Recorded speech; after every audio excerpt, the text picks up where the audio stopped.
Hello, this is the lavish ITV production truck in which we fight for elbow room and editorial control every day before giving in and eventually doing what the director wanted in the first place. And what we were set up for today was a fast featureless stage with a blazing sprint finish on the end of it. That's what the videos were set up for. That's what the crack team in the commentary cupboard was primed for. And then the director stepped outside, which he does only rarely, and noticed that it was blowing a gale. So while we still should be on for a blazingly fast sprint finish and possibly Mark Cavendish's fourth stage win of the Tour, it could also be a crosswind bun fight for the yellow jersey favourites who were hoping to have a quiet day saving their legs for Mont Ventoux. Either way, Chris and I will be safe inside this well-secured tent, which, as you can see, has got a back on it today, unlike Stage 9's wind, hail and rain tunnel. So, Chris, added interest for what was just going to be an easy sprint stage. Yeah, very much so. Really, really strong crosswinds for the entire day because it pretty much goes in one direction. So it will be fighting from the off. In fact, we've already heard that there's two riders out front. We've got Arthur Vichot and Lee Howard of I Am Cycling. Those two have got a quite healthy lead now, and you know that the bunch will be really happy with that. So they'll all get together because it calms everybody down a little bit, pretending to look relaxed but being absolutely on tenterhooks to the end of the stage today. OK, so possible crosswinds, they will either happen or not, and then we'll see how the race develops as far as echelons go. But the last 4 times it's been here by a team time trial, there have been wins for Robbie McEwen, Robbie Hunter, Mark Cavendish and Andre Greipel. So it's a sprinter's finish, isn't it? The break's going to be caught today. Yeah, I think with the way the green jersey's panning out, closer than anybody would have thought before this Tour, with Mark Cavendish's blistering form, then this is an absolutely critical stage for them before they go back into the mountains. So Cavendish really needs this. He's now trailing Sagan, of course. So I think they're going to do the work and pull this back together by the end, and we will see a sprint finish unfold. All right, we'll take a look at the green jersey standings in a moment and the general classification. First, though, today's route map. There it is, 162.5 kilometres today from Carcassonne to Montpellier. 2 fourth category climbs inside the first 60. But other than the wind, nowhere for the day's breakaway to hide, and about as guaranteed a sprint finish as we'll see this side of the Champs-Élysées. There is the general classification. No change in the standings yesterday. Chris Froome still with his 16-second lead over Adam Yates, 19 on Dan Martin, Nairo Quintana at 23. Then it's Joaquin Rodriguez, Bauke Mollema, Romain Bardet, Sergio Henao, Louis Meintjes and Alejandro Valverde. Now, Peter Sagan's day out yesterday netted him 45 points, so he currently leads Mark Cavendish by 38. 242 against 204, but there are 50 points on offer today for the winner at the end of the stage. So there we are, 104.5 kilometres to go, 3:52 for the gap for the two men out front. Let's get back to the commentary cupboard with Ned and David. Thanks very much, Gary. Well, I would suggest hold on tight, because who knows how the next 104.4 kilometres are going to unfold. The conditions are there for the race to be broken up, should teams want to do just that. Everyone is on red alert, including Thomas Voeckler at the back of the peloton, a peloton which has already been fractured in part and has regrouped. It has been a nervous and rapid start, and even a cursory glance at the meteorological forecast today suggested that the way that the race route looks on the map and the way that the winds were aligned, this would be precisely the situation in which the race finds itself today. David, it looks like a perfect storm. There is a temporary lull in the action, but as you can see from those flags right now, the wind is just as strong, gusting at about 30, occasionally 40 miles an hour, which is pretty significant indeed, and there is a sense of impending doom at the front of the peloton because Team Sky look interested. Basically, the way the wind is blowing across the course, this is an opportunity to do damage. No, it really is the perfect storm for wreaking havoc within the peloton, because it is what we saw a lot of the beginning was tailwind, which is this westerly wind at about 35, steady 35 kilometers an hour, but like you said, gusting up to much higher than that. You can see some of those flags, they're really getting blown. And there's the crosswind right now, but it was normal that the first 40, 50 Ks were frantic, and we even saw some crashes and lots of things going on. We did indeed. A few riders have already come to grief. Now, one of the big names involved in the crash, he didn't actually come down, was Thibaut Pinot, the rider who came off the road. You can see in the yellow of Lotto Jumbo there, that's George Bennett, and he's gone down the side of the road and hit the deck pretty hard. He has got back on, but just behind him, you can see there as Steven Reichenbach for FDJ, a mountain domestique of Thibaut Pinot, goes off the road as well. You can see Pinot in the polka dot jersey just coming to a halt there, and he had his whole team alongside him, and they managed to pace him back on, and eventually the main man from FDJ has got back on. Now, of course, FDJ have a rider up the road, and he is the reigning French road race champion, Arthur Vichot. He's joined by Lee Howard, a second breakaway for the IM Cycling Australian man, a rider of this tour. He was up the road on stage 1.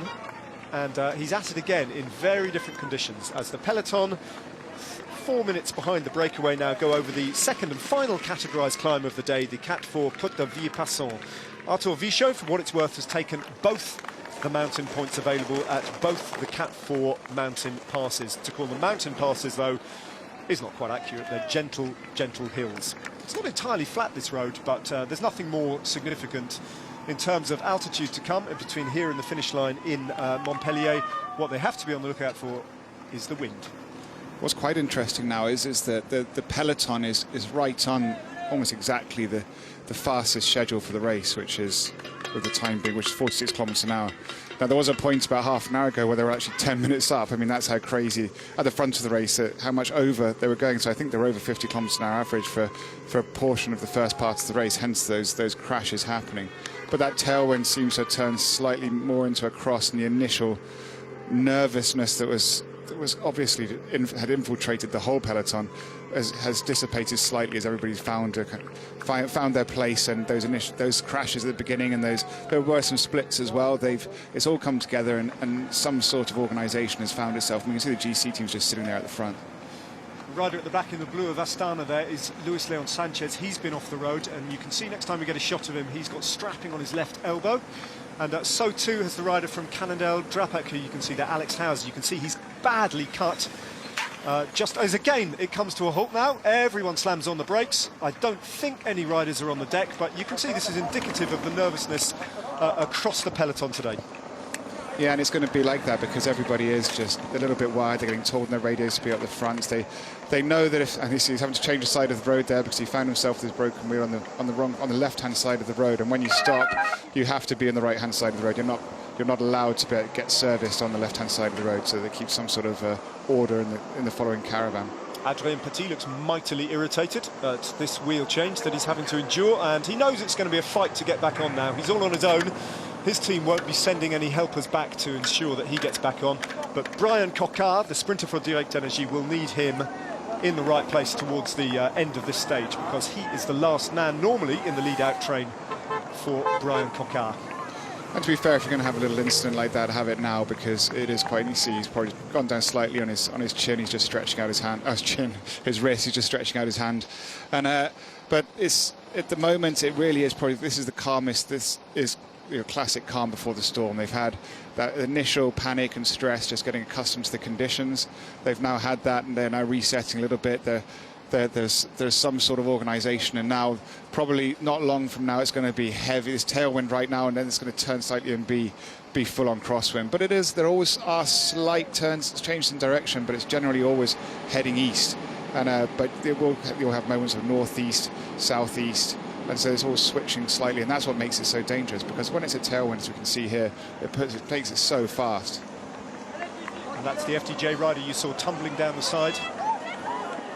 Sebastian Reichenbach, just like Luis Leon Sanchez as well, hitting his left side and needing a bit of strapping to his left elbow and his thigh by the looks of it as well. He's okay though. Don't think he looks too distressed by that, and he'll be back in pretty soon. FDJ have a rider up the road in Arthur Vichot, and they don't have a sprinter. No Arnaud Demar in this Tour de France for them, so it's just a question today of keeping Thibaut Pinot safe. And it might not be as easy as that sounds. 100 kilometres exactly to go to the finish line here in Montpellier as they continue through the winelands of the Hérault. And it's pretty hot as well. The clouds just beginning to come over a little bit more. I don't think there's any threat of rain today. but the cloud cover will be welcome relief for some of these riders. And the expressions at the front of these Katusha, Tinkoff and Sky trains are a little bit more relaxed than they were 20 or 30k further back down the road. Vasil Kirienka, the main man from Sky. We haven't seen Team Sky move from that position at the front right from the first images we've had of the race. They've always been sitting there and they're holding that down strongly, and other teams come and swap around their positions next to them. But that's what they're doing, because they want to keep, by sitting in the middle of the road there, they keep Chris Froome right in the edge, and it means nobody can come up on their right-hand side, because when the wind is always coming from the left, they wouldn't want to go and move on the left-hand side of the road, because that would mean they'd be protecting a portion of the bunch behind Chris Froome, who could overlap. So by what you do, Chris, is sit there and you just make sure that you use the minimum of road possible to keep Chris Froome protected. Would have been used to Chris Boardman that he was in the Tour de France. Don't think he'd have liked that very much. You can see how fast they're going. They are being blown along by a cross-tail wind. This is going to be enormously rapid. Arthur Vichot and Lee Howard have a 4-minute 21 advantage, and all is calm in the peloton for now. But for how much longer? Well, we'll take a short break and then we'll find out.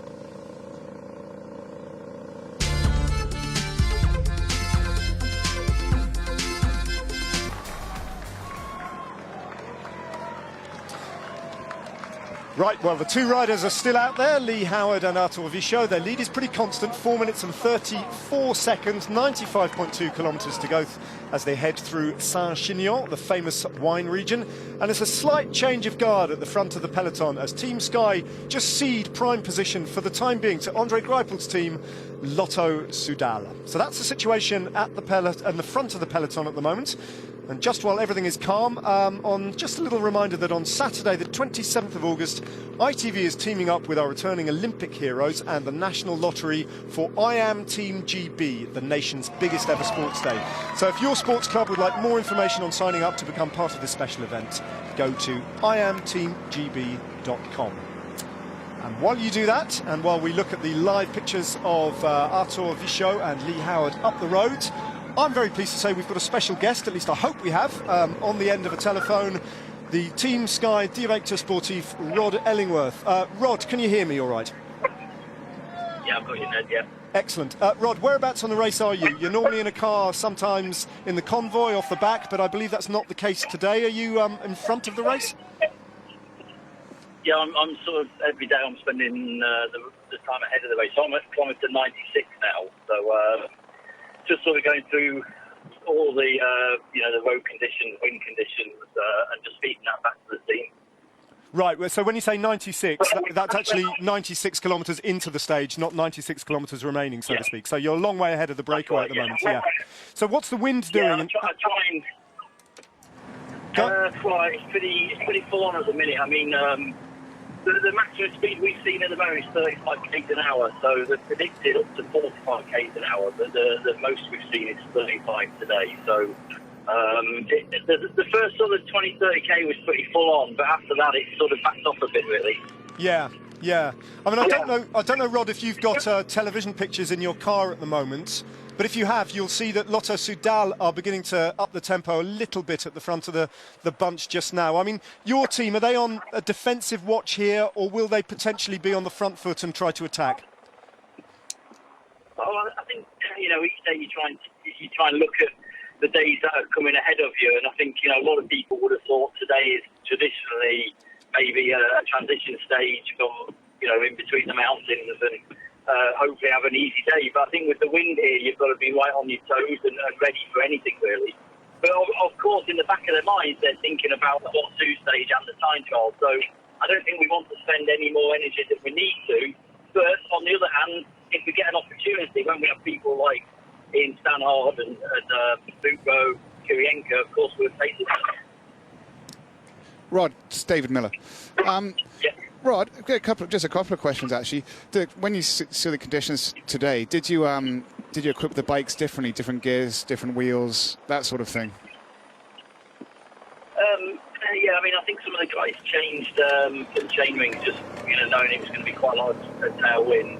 I think Chris certainly went for a lower front wheel than the normal C50 that he put in the one at the front. So there was a little bit of an equipment change, yeah. And then what about splitting out the team? Have you split it up into saving guys for tomorrow and using guys up today, or is it a full team on the front today just to be capable of defending Chris if required? I think really the main objective is that we don't lose any time, or we don't get ourselves into a situation where we're behind the main GC guys. So, you know, the key people again are Luke, Ian, Vinny, Kirienka. You know, these guys will be called upon if needed, and I think you know, for Sergio, obviously he's still there on GC, so we want to try and protect his place as well, really. Good stuff. Listen, Rod, just leave you off with this question, if I can, about tomorrow, Mont Ventoux. We are hearing, well, we're reading the reports, and we know it's going to be extremely windy at the top, and ASO, the race organisation, are talking about potentially shortening the stage and finishing the stage at Chalet Reynard. What do you understand from the teams? Have you had any communication? Yeah, we're hearing different stories at the minute, but, you know, I think, like anything, the organisers, I'm sure, will you know, put the right safety first, and you know, rumours we've heard was 100k an hour winds, and if that's the case, then, you know, I don't think they'd be able to race over that final part. I mean, David, you've obviously raced up there in reasonably windy conditions, I'm sure. So, I think if they do that, that's how we race, you know, and we'll take it on as it is, really. All right, brilliant. Rod, the race is very active behind you. Tinkoff have just got on the front and it's all strung out, so we're going to concentrate on our jobs for a bit and leave you to do your job as well. Thanks for your time. I appreciate it. Good luck. Cheers. No, cheers. Bye-bye. So, Tinkoff all over the front now, and straight away riders are going out to the back. I think it's Diego Rosa from Astana, just losing a bit of contact, and it's single file all the way, and gaps opening up. You can see a big split there in the peloton already. So, big acceleration from Tinkoff. Andre Greipel has his team right up close to the front. And where's the yellow jersey? Well, Chris Froome was in about 30th wheel there, a little bit distance from the rest of his teammates, and battling hard to remain in contact. So, this is very active suddenly. And you can see this is what a tailwind does as well. So they go through a little town, it strings it out with the roundabouts and the road furniture. And if you know it's going to be a little bit tail cross, a bit more cross than tail as you're coming out, you make the most out of having strung it all out and then put the hammer down like Tinkoff has done. And what that does is, because it's scattered and lined out, as the occasional weaker guys will pull out and cause gaps. And at this speed, I mean, you see 63 kilometers an hour, 62 kilometers an hour, it's very difficult to close the smallest gap. All right, so it's a question now of looking for riders and jerseys in the damage that is being caused. There's a split. You can see at least, 40 riders off the back, and they've got 100 metres or so of tarmac to try and close the gap to the yellow jersey peloton. If you're looking for Mark Cavendish today, don't forget that he has ceded control of the green jersey competition to Peter Sagan. So Sagan is in green today. Cavendish reverts to his plain white dimension data kit. Look out for Nairo Quintana too, who was very, very alert in the opening couple of stages. There's Peter Sagan on the front to the possibility of crosswinds, and read that perfectly. But he is one of the men who might just suffer today in the crosswind. So do watch out for Nairo Quintana. Haven't caught a glimpse of him just yet. What was interesting there as well, we saw the chalkboard that's used to inform the riders at the front what's going on. They put the hammer down so quickly, Tinkoff, that it's actually down 25, 28 seconds in the time that they've taken their time check and taken that up to the front riders. On the actual data we're getting to see on the screen and on our computers, that gap's come down a further almost over 30 seconds now in the space of just a handful of kilometres. Well, the main peloton is in 3 distinct groups. It looked like that little group of some 20 riders just off the back of the yellow jersey group might be able to make contact pretty swiftly with the main group, but that big group further back, they're going to have a real battle on their hands now. Yeah, they will, and I hope that it just settles down again in the front. This is always the thing with crosswinds, and when teams start attacking and forming echelons, although they do it and cause some damage, there's still quite a lot of racing to do. Just under 90 kilometres, well, over 90 kilometres for the peloton behind, 91 probably at the speed they're going.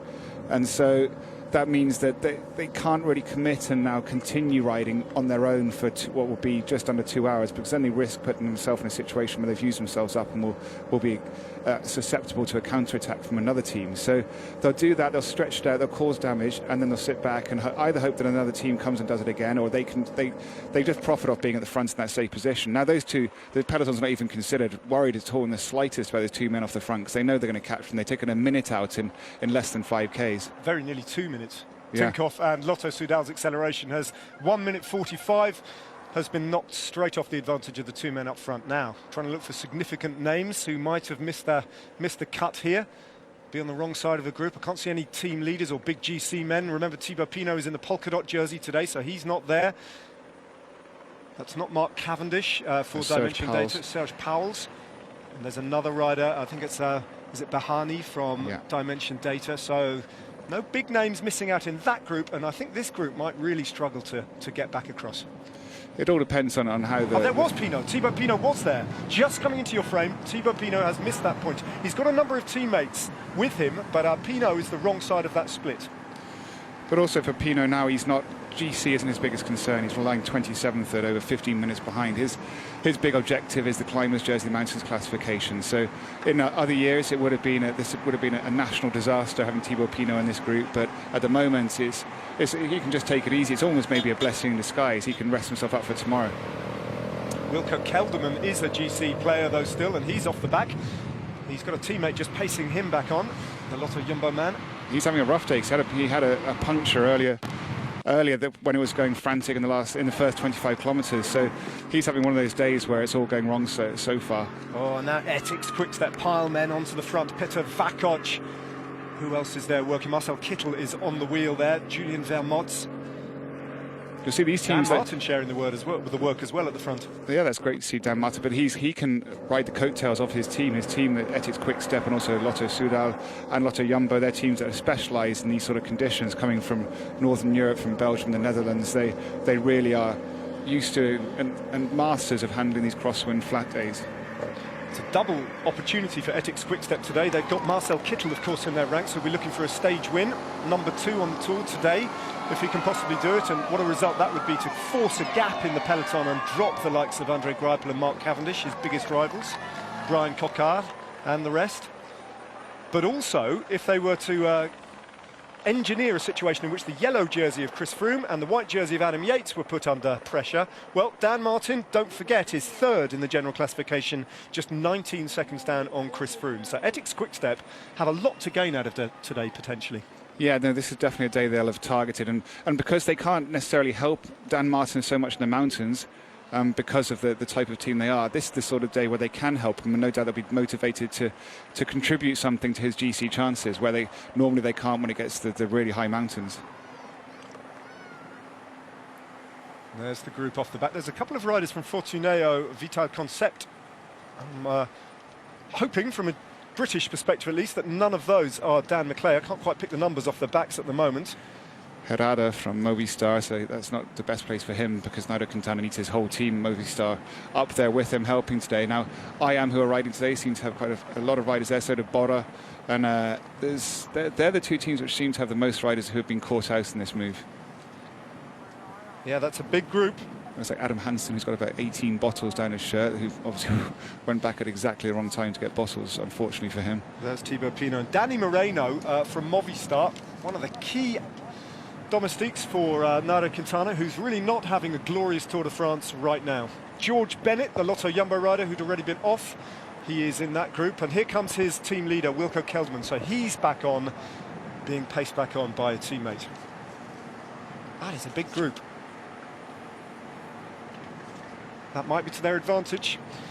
But I tell you what, this acceleration is not to the advantage of the breakaway up the road. Their advantage. Michael Matthews, the stage winner from yesterday. Exactly, he's on the back.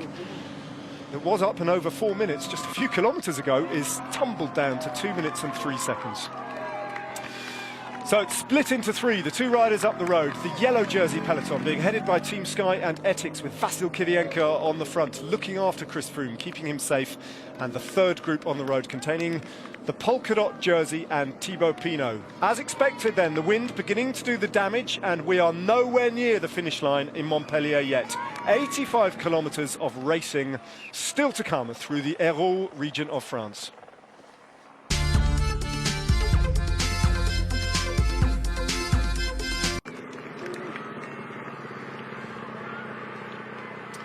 Welcome back. It's still lightning fast, and the advantage for the 2 breakaway riders has come under 2 minutes for the first time since they attacked the peloton and extended their lead. So it's still fast at the front. Groups, though, beginning to come back and regain contact with the back of the peloton.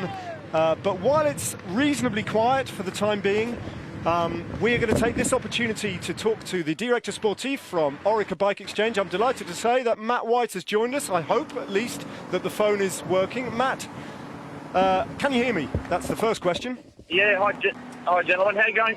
Very well indeed, Matt. So, listen, that was exceptional yesterday, and how much of that result for Michael Matthews was based on the fact that you managed to get 3 riders in the move? Yeah, definitely. Look, Michael finished off a great job, but at the end of the day, having that numerical advantage in there and having such committed teammates was what made the difference yesterday. Listen, we all know Michael Matthews is not a rider who lacks confidence. I think we can put it that way. He's a brilliant talent. He's a huge prospect. He's got himself stage wins now on every Grand Tour. But we all know that the big one is the Tour de France, and he's up and running. So his confidence now will be sky high, won't it? Yeah, definitely. He's been waiting for this one, and he's had some bad luck over the last couple of years. With crashes, but he's certainly got the monkey off his back with that win yesterday, and he was a very, very happy man yesterday. Whitey, it's David. Just a question, a couple ones actually. It's been really interesting watching your team the last couple of years, how you've developed your own GC talent. Because I know you came into the sport really as more of a classics team, and then instead of buying your marquee GC riders, you decided to get the young riders and really build them. And we've seen it with Esteban Chavez. But what we're seeing with Adam Yates now, I mean, can you talk a bit about kind of just what he's like and how he's handling it all? Yeah, look, Adam, he's certainly calmed down over the last couple of years. He's such an aggressive little rider, and I think that's why he's had so much success in one-day races in the past, and he has fear of nobody. And, he nearly won San Sebastian as a Neo-Pro. He marked San Sebastian the year after he went and did it. To win San Sebastian as a second-year pro, and he loves racing the big guys. And we're certainly going into uncharted territory here, riding general classification. But we're going to take it day by day, and we've certainly got nothing to lose, and it's a very, very important part of his progression in this Tour de France. It's only his 3rd Grand Tour and his 2nd Tour de France, but so far so good, and he's learning a lot day by day. And can we ask, how's his brother Simon doing with what's going on? Because I mean, that just seems like such a tragedy about what's happening there. Yeah, look, he's good, mate. He's at Tour of Poland. He's in super shape. He was preparing for the Tour de France. We obviously have to wait for a final decision from the UCI. But he's in great shape, and he'll be getting ready for the Tour of Spain. And he starts that preparation through his first race here in Tour of Poland, which he's at the moment. How is Adam physically? We know about his mental strength, and we know, well, it's been self-evident how strong he looks on a bike, but he did have that heavy fall when the inflatable Flamme Rouge fell on him a few days ago, and it took a hell of a blow, didn't he? Is he over that? Is he through all the pain? Look, he's very, very lucky. I think because he didn't see the banner fall, he fell quite limp. And did land on the inflatable part of the banner, but I was actually really concerned the second day because sometimes the second day after a crash you can feel up a bit sorer. And as we saw the day into Andorra, he certainly didn't bother him. So I think as far as the crash a couple of days ago, he's sporting no injuries from that. The biggest thing for him will be how he handles the 3rd week of a Grand Tour, riding in the way we are riding. So we know he's proven that he's a great rider on the 1-week World Tour races. But we are going into uncharted territory, but it's exciting. Absolutely. Well, you have to say, why always Orica Bike Edge, isn't it? Bike Exchange. You're either crashing your bus into a finishing arch or you're having the Flamme Rouge fall on you. There's always something going on. But you've got yourselves a stage win now with Michael Matthews, and your tour is up and running, and you're flying high in the general classification. So hope it all goes well for you today, Matt. Yeah, thanks very much. It's a nervous day. It looks. There's been lots of little. Yeah, it looks really nervous. We're just looking at pictures at the moment of Michael, who's just in a little group off the back. I mean, that doesn't matter too much for him. He's not a GC rider, but give us your prediction today. Who's going to win, briefly, in one word? Brian Cockard. Brian Cockard for the win. You heard it from Matt White. Thanks very much, Matt. All the best. Take care. Thanks, Matt. No worries, guys. Anytime. Bye. That's an interesting pick from Matt White there, Brian Coquard, he's looking stronger and stronger, and the team firmly believe in him, and we saw evidence of that on the road yesterday when they tried to do so much work, in the end, to absolutely no effect, to bring it all back and set things up for Coquard. But today, well, we are looking at the much more likely prospect of a bunch sprint. Yeah, he's probably quite right. I mean, if you think about it, by the looks of the stage already today, I think it's going to be quite a chaotic sprint. We're going to see it's going to be very hard for a train. Most of the trains will be used up just placing their riders, and we could see just an old school, kind of almost like an amateur sprint where each guy's having to look after himself or just have one guy left. And in that situation, no doubt Brian Coquard will excel, as that's what he has to do most of the time, so he doesn't have a team that can match the lead-outs of the other riders. No, that's right, but he is full of confidence, getting closer and closer to the winning line on the Tour de France, and one of a number of riders who you could put into that category. And we should mention Dan McClay as well in that context. Watch out for him. We've seen very, very little of Dan McClay ever since his third place. He came in the low 180s in every one of the 3 Pyrenean stages, and even in the 190s, I think, so firmly in the gruppetto, but he's still in the race, as indeed are 192 riders. Astonishingly, all made it to the start today, and despite the early damage, we haven't heard of any abandons on the road so far today, which is good news. 126 now, the advantage with 76 kilometres to go. There's an intermediate sprint at Pézenas, the famous old town of Pézenas, in the area, the Languedoc area, and that comes at 49 kilometres to go, so it won't be long actually before they're starting to think about that. What do you expect to emerge from the pack? Because there will be points available with only 2 riders up the road. The top 15 across the line score points, so a bit of a prize on offer for those who are interested in the green jersey competition. And yet Peter Sagan made such an emphatic move in the green jersey yesterday that he has, well, 38 points advantage over everybody else. Will they be thinking that's gone already? Well, I think we'll probably more likely see a sprint, an intermediate sprint like we saw in the earlier stages, where they never really commit to it. They'll find their places. They just don't want to lose too many points to each other. Now, the circular pattern you can see in this town of Mourviers-le-Béziers is absolutely classic for the architecture of this area. They're known as circulades. We've had the Bastides further around the coast, and when you get to this part of the eastern area of France that we're heading to from the Pyrenees, you can see that it changes into these circular designs. There's another team on the front. Trek Segafredo have decided to get into action. Their sprinter, their main man for the sprint today, Edward Toons, is another one of the riders who's hit the deck today, and he looks a bit battered and bruised, so I don't think this is a ride to set up anything for him. I think this is all about Bauke Mollema and a GC move. And you can see, I mean, this is always the best way of doing it.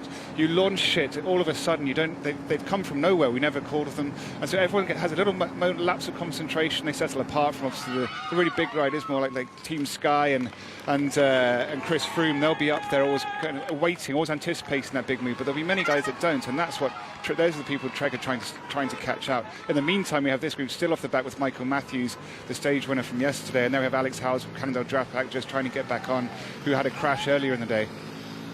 Yeah, it's an almighty battle.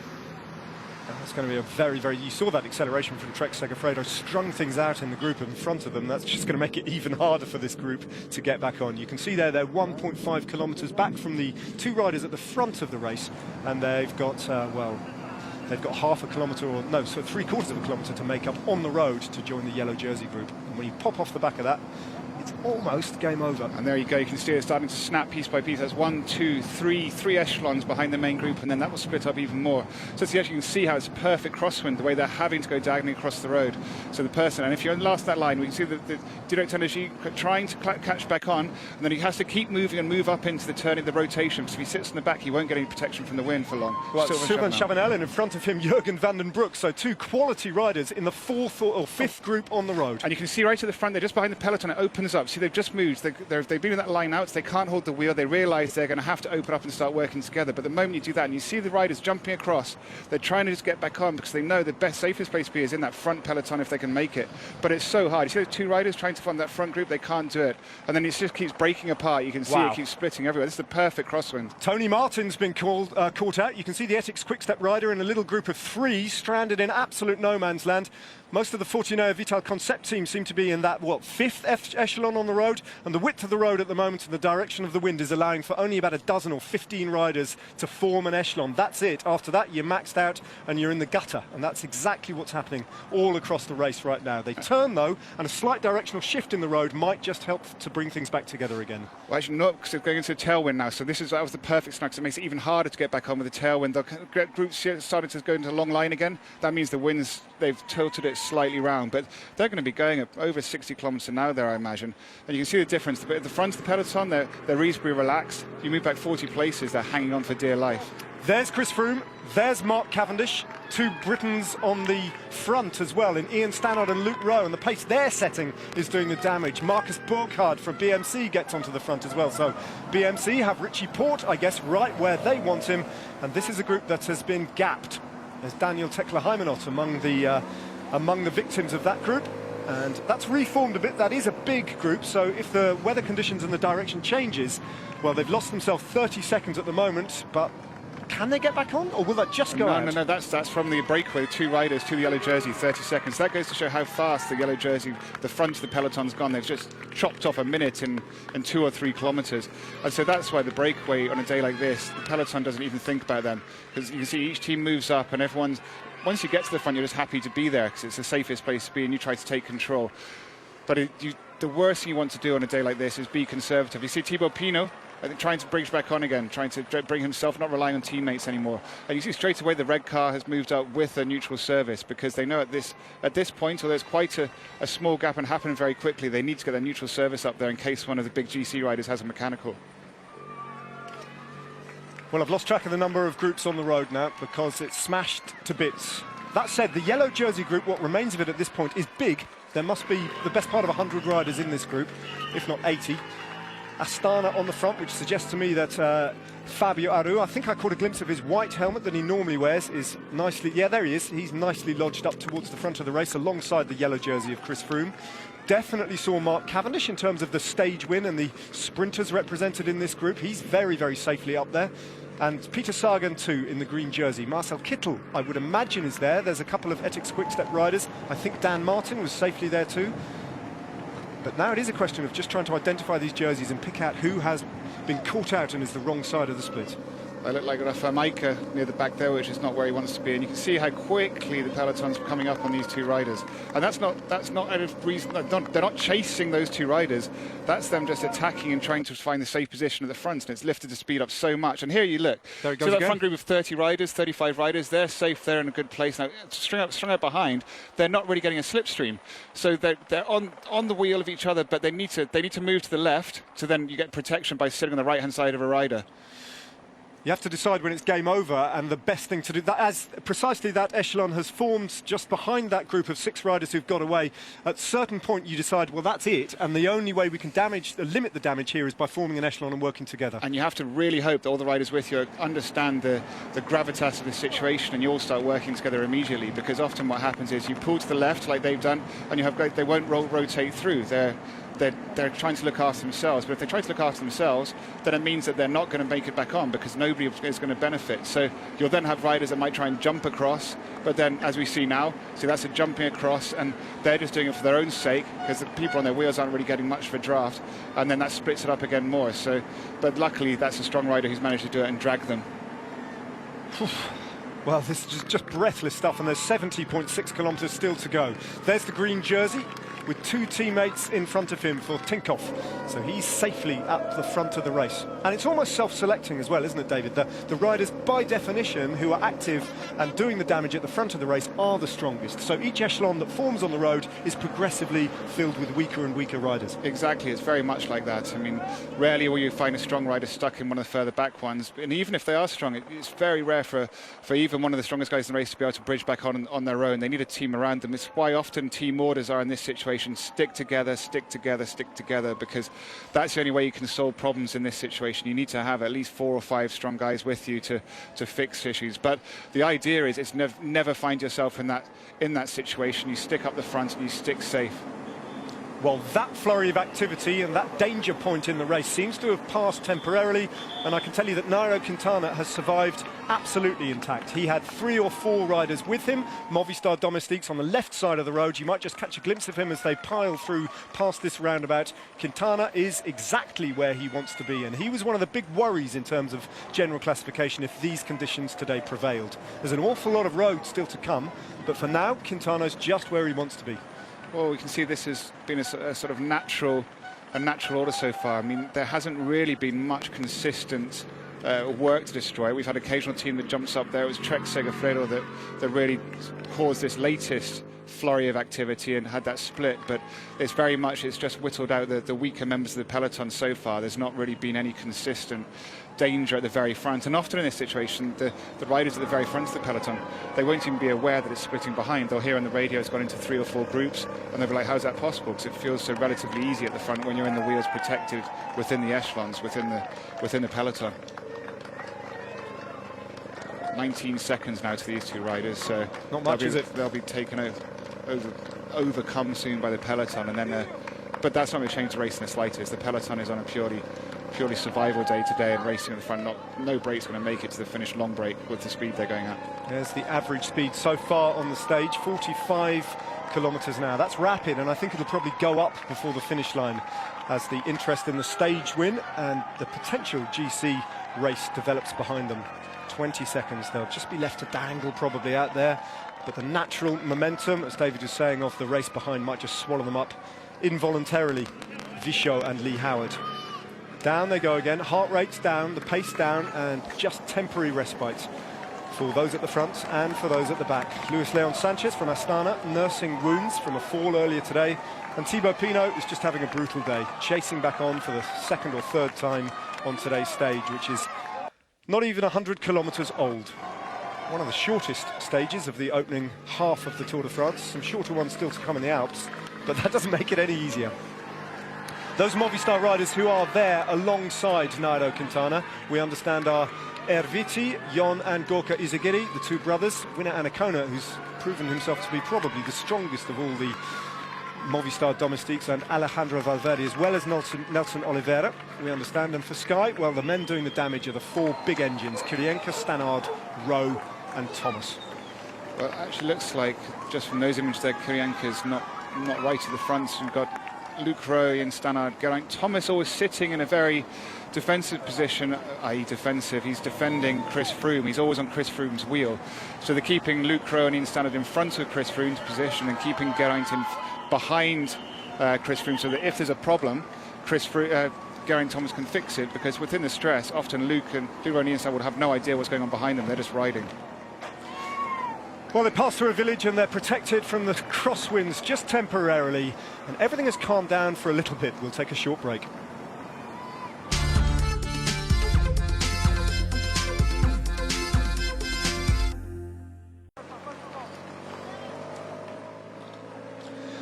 Welcome back. The peloton have had just about as short a break as you have, because barely had we gone for that commercial break, then it all started to kick off again. Strung out in a long, thin line with Team Sky and the yellow jersey all over the front of it. Vasil Kirienka is hurting the Tour de France, and another acceleration behind the breakaway is hurting their advantage. Another 5 seconds just knocked off it, and Vichot and Lee Howard have a real job on their hands to stay out there, because every time that the road stretches out and the wind prevails in the right direction, that tail crosswind just seems to inspire Team Sky to get on the front and hurt everybody behind them again. Little gaps opening up all the while, and it won't be long, I don't think, before these 2 are swept up. And don't forget, just to complicate matters even further, that there's only about 13 kilometres until we have an intermediate sprint with Peter Sagan on the hunt for green jersey points. And what effect is that going to have on the race? Yeah, I don't know. I mean, there'll only be a handful of guys that will go for that. But at the moment, you can see Team Sky. Oh, I see a rider pull out. So you see what happens there. They're in their line out, and they just can't hold. There's Team Sky. I think it's Miko Niebe is trying to close the gap. And you can see here, they're in the line out. Although they're on each other's wheels, they're not getting real protection because the wind's coming from their left, and they need to be moved up on the inside of the other rider, have them on the left blocking the wind slightly. And you can see there, they've pulled out and started forming an echelon. But the thing is, it's because it's scattered with different abilities, as you said before, Ned, through that group. Even if you're feeling feeling quite comfortable. You're totally reliant on the rider in front of you being able to hold the wheel. You can see the Katusha ride just jostling. Now, also, what Team Sky, they've realised is now 60k is going to finish, so at this speed is going to be an hour and 10 minutes racing. They've ridden quite defensively so far, not doing more than they have to. But when they're this close to the finish line, 60 kilometres, which are over 50 kilometres an hour now, no doubt, means it's just over an hour's effort. They can now put the hammer down, and you can see what they're doing. It's just destroying it. That's a perfect example of what crosswind does to a bike race. Good Lord. Just ripped into shreds in a matter of minutes. That's what, 6 distinct groups have formed. There has been a coming back together of that group with Jürgen van den Broek and the likes. They have made contact with the peloton, but no sooner had they joined on than it started to tear into pieces again. So they've had no respite. No, and that's the problem. Once you're at the back, you're in a constant chasing group, and there you can see Luke Rose, let's turn it. So they'll be hearing on the radio, so they can't see anything. They have no idea what's going on behind them. Andre Greipel. Yeah, they'll hear on the team radio. I think that's Fabian Cancellara, actually. It's Fabian Cancellara in front, sorry, just on the right of the screen there. Yeah, I think I caught a glimpse of Andre Greipel actually sprinting, a full-on sprint to remain in contact with that yellow jersey group. So as I was saying, with Luke Rowe there on the front, he'll have heard on the radio, because they'll have the images in their team car and be saying, come on guys, it's splitting to pieces, keep it down, keep it going. So instead of doing the steady state, he'll be saying, okay, let's start turning, let's really turn the screw and let's damage this as much as we can now. And look at those flags. This is as we said at the beginning of the show, the perfect storm for a bike race. Well, this is set up to be an absolute classic. People remember the stage in 2009 to La Grande Motte, where it broke up into pieces and Alberto Contador lost time on his teammate at that point, Lance Armstrong, and the rest of the race. And that was a stage won by Mark Cavendish, who was absolutely where he wanted to be. In fact, that day it was his team that did all the damage, HTC Columbia. But this is a classic day when we are looking at a stage race and a GC race getting horribly meshed up together. Yeah, and for all these riders, there's Tony Master on the right of the screen, so that means Kittle's lost one of his powerhouses for setting him up. Because all these groups at the back, so I think this is one of the rear groups, as we constantly see the Bodo riders there and the Fortunato riders. They're constant on the back foot now. It's very difficult. Each time they get back on, there'll have been a lull at the front. That's the reason they'll get back on. So just they attach, that lull will probably end and it will tack off again. So they're at or over threshold the whole time, and at some point they'll have a critical explosion and never get back into the race. And we can see how hard. Now Luke Rowe, that's Kirienko in the front, and they're grimacing now, and they're probably hoping that exactly what this is the dream scenario. They now have Tinkoff rider, Sepp van Mark from Lotto Jumbo, who was a master in these situations. They've now got help and people to help them, because everybody now realises that the safest place to be is turning there up the front, because that's the only place you'll really get a constant shade. Even Chris Froome's coming up now. That's when you know it's go time, because he understands now that if he doesn't rotate through, he'll find himself pushed back and put into a dangerous position. Yeah, Chris Froome just has to be part of this, and it's no longer a defensive ride from Team Sky. They scent blood. They have an opportunity here to really hurt Nairo Quintana and the rest of the GC leaders. Thibaut Pinot, well, he probably doesn't count as a GC racer anymore. Certainly came to the Tour de France thinking that would be the case, but now his mountains jersey, well, that's not really under threat today in any sense, but it's just been a horrible day for Thibaut Pinot from start to finish pretty much. Yeah, it's what we said just then about being on the back foot on this sort of day. You just never want to find yourself chasing back on at any point, because it's very hard to then get everything back organised again. You can see Lotto Jumbo putting another rider up there. So Ian Stannard keeps continuing. I think actually probably Kirienko's blown up. Kirienko's blown up. He's disappearing through the middle there. So that's Team Sky down one of their super domestiques for a day like this, as Marcus Burghardt from BMC moves up, and Trek Segafredo, I think, or Giant are now coming back to the forefront. Well, Tony Martin may not be in that group. You can see him in the blue jersey of Etixx Quickstep going backwards, as Wout Poels is another key man from Sky who's not there. But Etixx Quickstep have numbers in that front group, and I think Marcel Kittel is safely berthed in that group, and he has a number of men still around him. A bit further back from the front, though, so that's not ideal for them. But Dan Martin, I think last time I saw him, was very attentive. He's in about 20th wheel, and he's on his own, but he's right where he needs to be. Edouard Boassenhagen's still there. Mark Cavendish is still comfortably tucked in behind the yellow jersey, which is the wheel that he's chosen for most of today. And so we caught a glimpse of the white jersey of Adam Yates as well. Yeah, so all the all the key GC players and stage hopefuls are up. There's Mark Cavendish on the left of the screen, looking quite relaxed, actually. Now, for a rider like Mark Cavendish, and also Dan Martin, actually, Dan Martin's very good at riding a peloton. He doesn't panic, he doesn't need to be glued to a teammate's wheel. He'll freestyle it around, and that's very much the same style as Mark Cavendish. Here we can see there on Chris Froome's wheel. So he's got the safest wheel in the peloton right now, because Chris Froome's still got 3 riders. Although, unfortunately for him, he's just lost Kirienka. And maybe Kirienka will be able to recover a bit during this lull if he hasn't been spat out that front peloton, in which case, I mean, that's really what they need to happen. So Sky should probably hold back a bit now and hope that Kirienka can come back to help them at the front. I haven't seen Dan McClay off the back. A number of his teammates have lost contact with the yellow jersey group, the British sprinter. So I think at the moment, only think that he has made the selection and he is safe enough.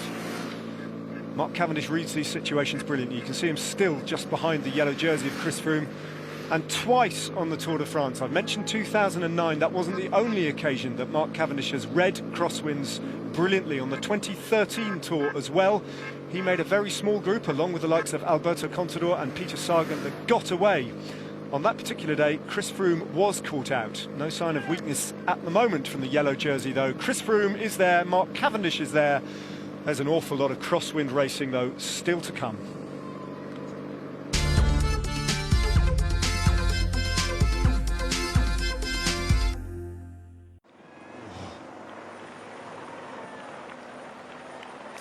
Welcome back. Not long to go now until the intermediate sprint at 49 kilometres remaining in Pézenas, and you're looking at a group that has basically sat up and gone. They are so far down on the yellow jersey group, their day is pretty much gone. 20, 30 riders. And while you were away, there was another little incident and another couple of riders just hitting the deck. They've all got back on and they're all back in, but some big names indeed. It was winner Anacona from Movistar who went down first. You can see him on the deck now, and then a bunch of riders just ride into him. They've got nowhere left to go, and a couple of Tinkoff riders fall quite heavily, quite slowly. That's Oscar Gatto and Rafa Majka, you can see on the bottom of your picture now, just almost face planting and sliding across the tarmac. And we understand a couple of BMC riders as well involved in that, possibly TJ Van Garderen. Yeah, it looks like TJ Van Garderen was not actually involved in the crash, but caught up behind it. And we've just seen him move back up to have his teammate Marcus Berghardt, who brought him back up to the side. So in this situation, you don't get back on the back and sit there and have a rest. You have to keep pushing through, and that's just what Marcus Berghardt did with TJ Van Garderen. As we can see there they are. He's already made it back up. So that's Marcus Berghardt there with a nice moustache, and then just behind him with the yellow helmet there, TJ Van Garderen. So that was they solved that problem very quickly. Plenty of big-name riders towards the front of this constantly active peloton. There's the yellow jersey of Chris Froome. And, there's Kirienka back on the front, so that's that lulls benefited Team Sky, because there's Marcel Kittel in the centre of the screen, so he's still got a lot of teammates left as well. So and we did catch those Joaquim Rodriguez, Katusha, and so we've got everybody there. There's Adam Yates, the white jersey, and there's TJ Van Garderen, the rider you're just talking about, and Nairo Quintana. We've seen him on the right there. So we haven't seen much of Nairo Quintana, but he seems to be sitting safely where he needs to be, hiding almost. And there's Dan McClay just behind him. So Dan McClay could be a hot favourite for today. McClay, who we've been looking for, is tucked in behind two Cannondale Drapac riders alongside the green jersey of Peter Sagan. So that's the situation. Dylan Groenewegen, the Dutch national road race champion in the red, white and blue of the Netherlands, is there too, and Mark Cavendish is safely tucked in towards the front, and he's still got a couple of his lieutenants around him. So almost all the big names are accounted for. Etixx Quickstep with 5 riders at the front, and Team Sky on the right-hand side of the road looking quite calm. Now, 1.5k until an intermediate sprint. Who is going to compete with Peter Sagan? You can be sure, I think, that Peter Sagan will try and get himself some points, but who's going to try and wrestle some off him? Doesn't look like Andre Greipel is interested at the moment. He is right at the back in the German National Road Race Champions jersey. 1k to go then, before 20 points in the green jersey competition are up for grabs. And it is breathless stuff. If Team Sky aren't attacking, then it's any number of other different teams as we look at a distanced group just trying to get back on. I think Brian Cockard might be in this group. I caught a glimpse of a small Direct Energy rider. Just, there he is. in about 20th wheel. I think he may be the wrong side of that split, but up front and honing in on this intermediate sprint, well, what is Peter Sagan going to do? Would you expect him to try and go for this? Well, we saw the whole Ethics Quick-Step team up there. We see them. There they are. They are leading out. And Peter Sagan was sitting on Marcel Kittel's wheel, and I think Mark Cavendish was sitting right next to Peter Sagan. So we're going to get an idea. Yes, Mark Cavendish. He's just hiding away. He's on Peter Sagan's wheel there. So here we go. Ethics Quick-Step lead out for Kittel with Sagan and Cavendish. So this is your sprinters selection at the intermediate sprint. Only 3 of them really interested. It's Marcel Kittel with a full lead out in operation, and he brings home Peter Sagan in the green jersey, and a half-hearted sprint from Mark Cavendish just to steal a few points on the line, and he takes, well, effectively, relative to Kittel and Sagan, 3rd place in that little sprint. And it's where you have to be very careful on a day like this. They've got to keep pushing through the intermediate sprint, because you see it strings out in the centre of the village, and here go the lead out. Mark Cavendish, Sagan behind on Marcel Kittel's wheel. He got the perfect lead out, to be fair, and then none of them really push for it. They just do the minimum to get the points, and they don't want to waste any of their sprint, but in order to be able to really give the maximum when it comes to the finish line sprint.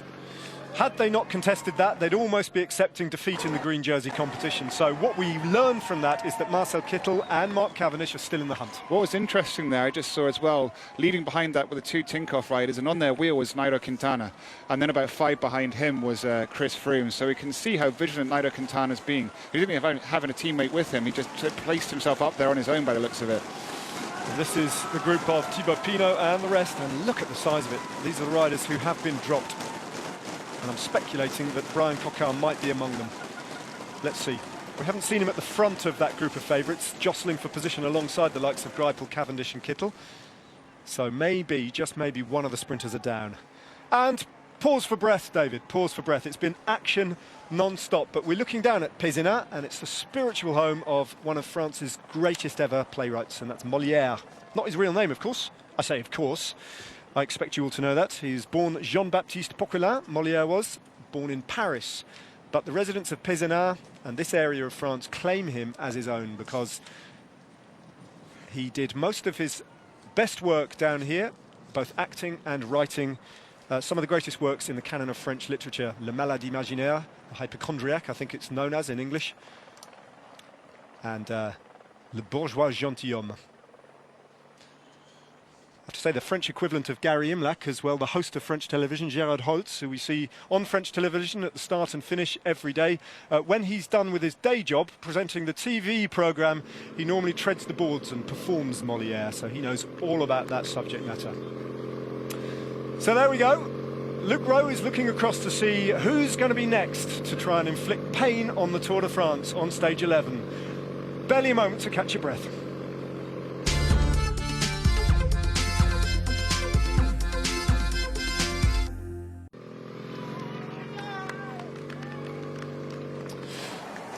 Welcome back. In case you're just joining us, this has been non-stop action all day today. The rider you can see with the red, white and blue just going out of the picture, Arthur Vichot, was one of 2 riders up the road, including Lee Howard, and they had an advantage that went up to about 4 minutes, but then in the crosswinds it all kicked off further behind with a range of different teams trying to rip the race into different bits and pieces, and that is precisely what they have been doing all day.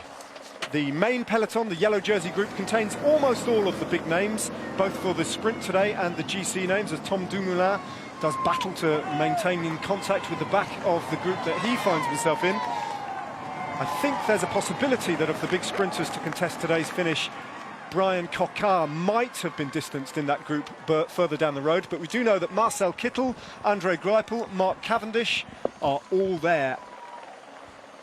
So we're expecting a bunch of sprints. The races all come back together again. The yellow jersey, Chris Froome and Nairo Quintana are safely in that group as well.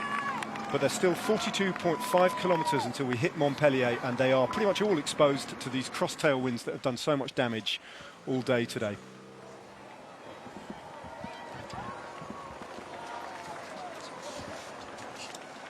It's going to be very interesting to see what happens now, because they've had about 4 or 5 big flurries of activity since the beginning of the day. It started off very fast, lulled, and then repeated like that. Goes fast, lulls, repeats. And that's what's caused this damage. We haven't really seen anything go off the front, but we've seen lots of things go off the back. And at some point, the race will start breaking up from the front as the fatigue sets in. But a lot of the teams that are doing that damage are the GC teams. Team Sky, you can see on the left. Movistar have been very quiet. We haven't seen much of them, but Nairo Quintana is always there present. And got Orica Bike Exchange. Luke Durbridge there, who did a great ride yesterday for his team, is once again repeating it.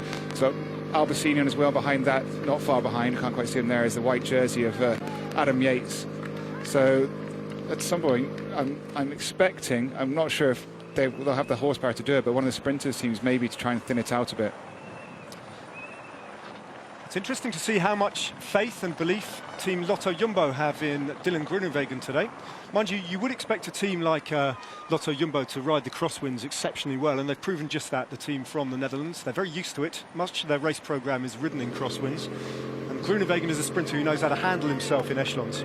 We just saw there at the back of this group was Mark Cavendish and Andre Greipel. So either they must know that it's a fairly safe period now, because on a day like this, you want to avoid being at the back ever, really, because if it kicks off at the front, it can break up so quickly in front of you and you're caught out. So they must know there's a stretch of road where the wind is not conducive to echelon, or they just feel that it's the perfect moment to go and get a drink or gels, or so it's but it's yeah, it's a bit of a dangerous place for them to be, considering they've been at the front all day. Now just needs one little lapse of concentration and it's all over. A couple of big name riders caught out in this second peloton, including the polka dot jersey of Thibaut Pinot, Laurens ten Dam as well from Giant Alpecin, and pretty much half, or if not more, of the Fortuner Vital Concept team of Dan McClay, who we think we glimpsed close to the front of the yellow jersey group. Well, I'm delighted to say that we are joined by Robbie McEwen again. We borrowed him from an Australian commentary team, but Robbie, Montpellier Sprint, something you know all about. Well, it was a while ago, 11 years ago to be exact, in 2005 when I rode and we came into Montpellier. But similar, every time the race comes here, it's always a similar type of thing. It's always breezy, even when it's not windy. It's blowing a breeze, you can get guys off the back. On that occasion in 05, we caught the breakaway with about 150 metres to go. A couple of years later, when Robbie Hunter won here, we saw Christophe Moreau lose his GC that year because he got blown out in the crosswinds with 100 kilometres to go. Every time we've come here, something significant has happened in the race, not just your average run-of-the-mill bunch sprint, and today's going to be no exception to the Montpellier rule. No, it's absolutely fascinating. It's interesting to see how the sprinters cope when the GC teams get involved, and it does get messy because essentially you've got two races going on today. But you know, and if you get caught the wrong side of it, it's game over, isn't it? It absolutely is, and as soon as the road turns in a certain direction, if the wind comes from the side and you're a little bit too far back, it happens so quickly. And it's really the sprinters are the only ones really with a chance to rectify the situation. They've got the power and the speed to pull out into the wind, go up the outside and get themselves back up further in the group. Most riders just cannot do that. We see Michael Matthews, yesterday's winner, riding through the picture, and we've seen a number of riders from yesterday's break further back in the race today, which is understandable. Unsurprising in some ways. One guy not really struggling with yesterday's breakaway in his legs, Peter Sagan, just at the front of the race and looking as good as ever.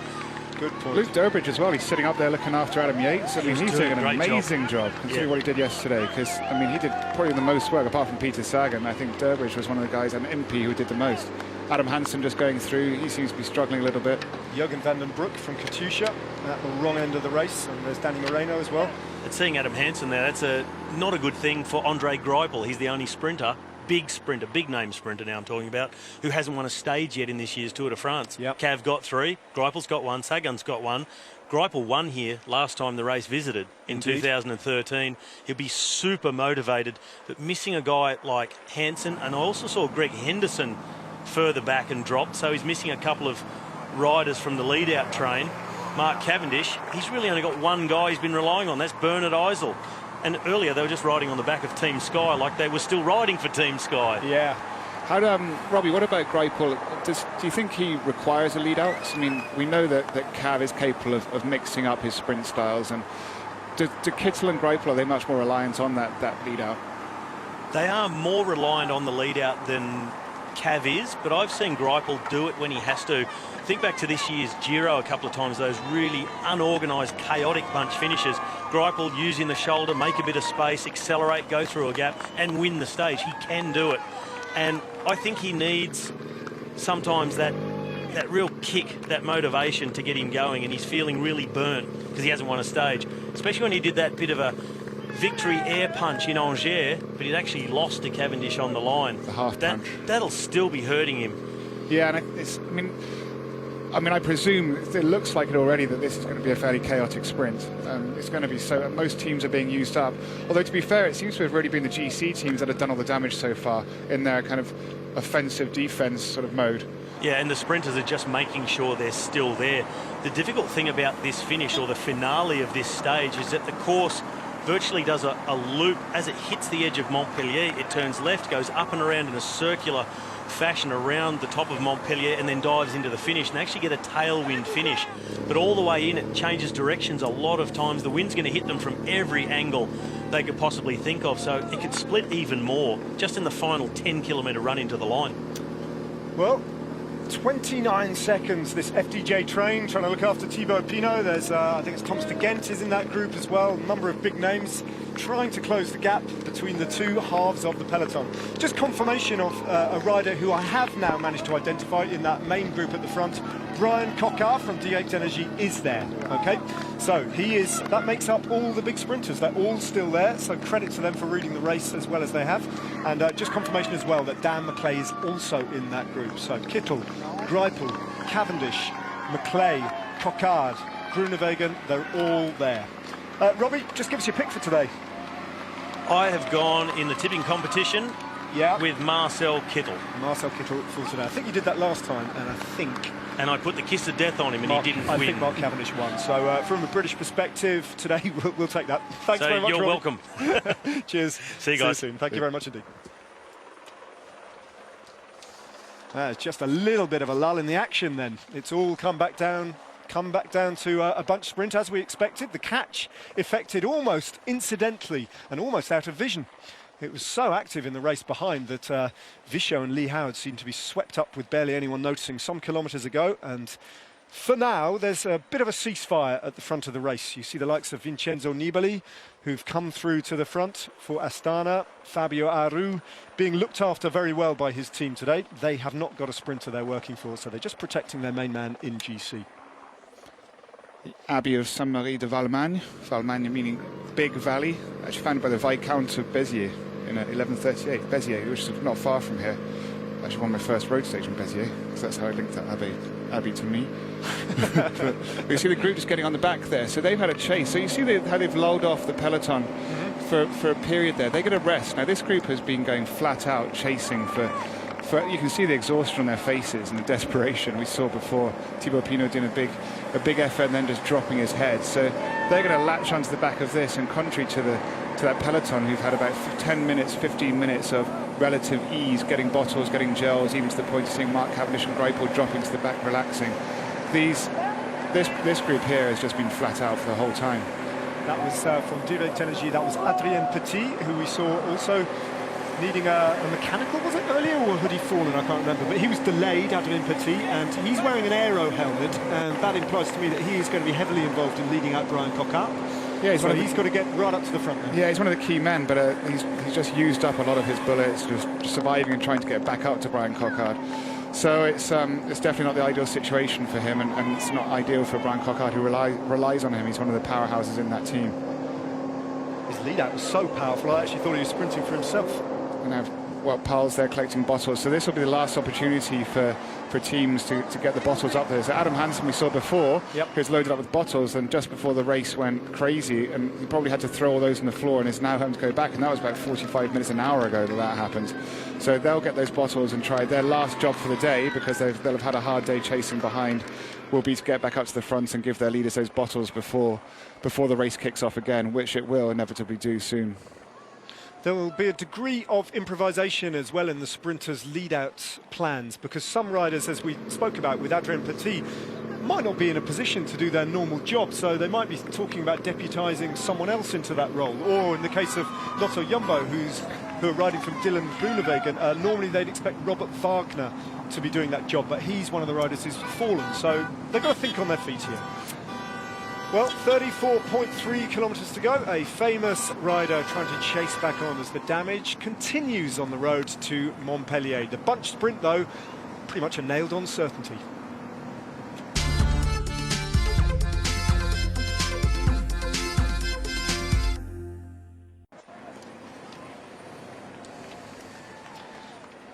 "31 kilometres until the finish line in Montpellier, and unbelievably, after all that action that we've seen over the last 130-odd kilometres of racing, it's all come back together again. The race is as one, which is remarkable given the amount of action that we've seen in the crosswinds. Yeah, because I think there are quite a few teams that were riding more defensively than offensively, in which just trying to position their riders and protect them in those crosswind sections. But as the moment it became safe again, they laid off the pressure, if you like. And here, I mean, you can't see from the overhead shot we saw before, clearly indicated that they turned slightly northerly and are facing a headwind, and so that's also affected the race slightly, in that they've had constant tail cross, and now this brief moment in the race it's got slight head, so that's just shut the race down slightly as well. But the race will start turning easterly again soon, and that's when it will start to fire up again, which is probably about to happen now. The other point is, David, on a day like today, even if you do have an opportunity early on in the race to try and split things up, you've then got to hold the damage that you've done and sustain it all the way to the end. So it's about timing your efforts as well. No, exactly. I mean, it's the perfect time to do it within distance of the finish that you can maintain it to. And there's not many teams that can do that for more than 15, 20 kilometres. Occasionally you'll have the rare occasion where it does go out to 80 Ks. They have seen that happen before, but that's when you need 3, maybe 4 teams to contribute. But one team alone can't go for much further than 20 Ks, especially at this point in the race. So if it's going to happen again, it will happen I think there's 2 places where it could happen, 22, 18 Ks, when it passes through a town. Because that's when it passes through a town, it thins the peloton out into the straight line. And if a team's organised, it can launch an assault on the exit of the town when the peloton's already strung out, and cause those gaps to open and then push it on. So it's simply the nature of the roads now that is such a factor, that when it passes through a town, it's not a dual carriageway, essentially. It's just a single track sometimes, and that means that everyone is almost single file or in pairs. Yeah, that's what breaks it up. Le Mans Saint-Clair, there used to be a race in France, a classic race, stage race called Midi Libre. And they used to, the last days, to always finish atop here. It was almost like the Mur de Huy. There was you'd go up through all these houses about 2 Ks long, or less than that actually. It's probably about 1.5 K of, it was like a wall. Horrible way to finish a race. And here we go. So you can see the wind direction has changed again. They've put road around to the east, and now they're back on. They flicked a switch. BMC mean business, and so too did Tinkoff. But it's Marcus Burkhardt driving things on, with TJ Van Garderen sitting behind him. Katusha as well are involved in that effort. So suddenly, out of nowhere, it's got fast again. Here they come, 28.4 kilometres to go, and after a brief respite of 5 or 10 minutes or so, it's game on again on the run-in to Marseille. They've picked up the wind that they want, and this time it's BMC who are trying to split the peloton. Team Sky, surprisingly for them, just a little bit caught out. The green jersey of Peter Sagan, very attentive. He has his team driving things on the front. Richie Porte and TJ Van Garderen locked onto the wheel of Marcus Burkhardt.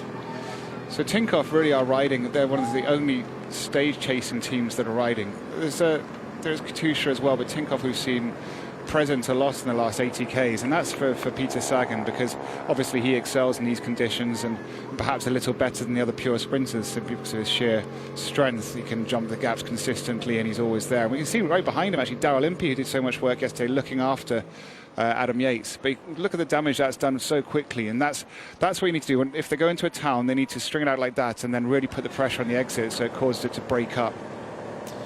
Rafa Micah's been down once today and back up. He fell quite slowly and quite painfully onto his front, actually, just going over his handlebars. And he's not enjoying the day. As we look down at the port of the Mont Saint-Clair, Le Port, France's leading Mediterranean fishing port.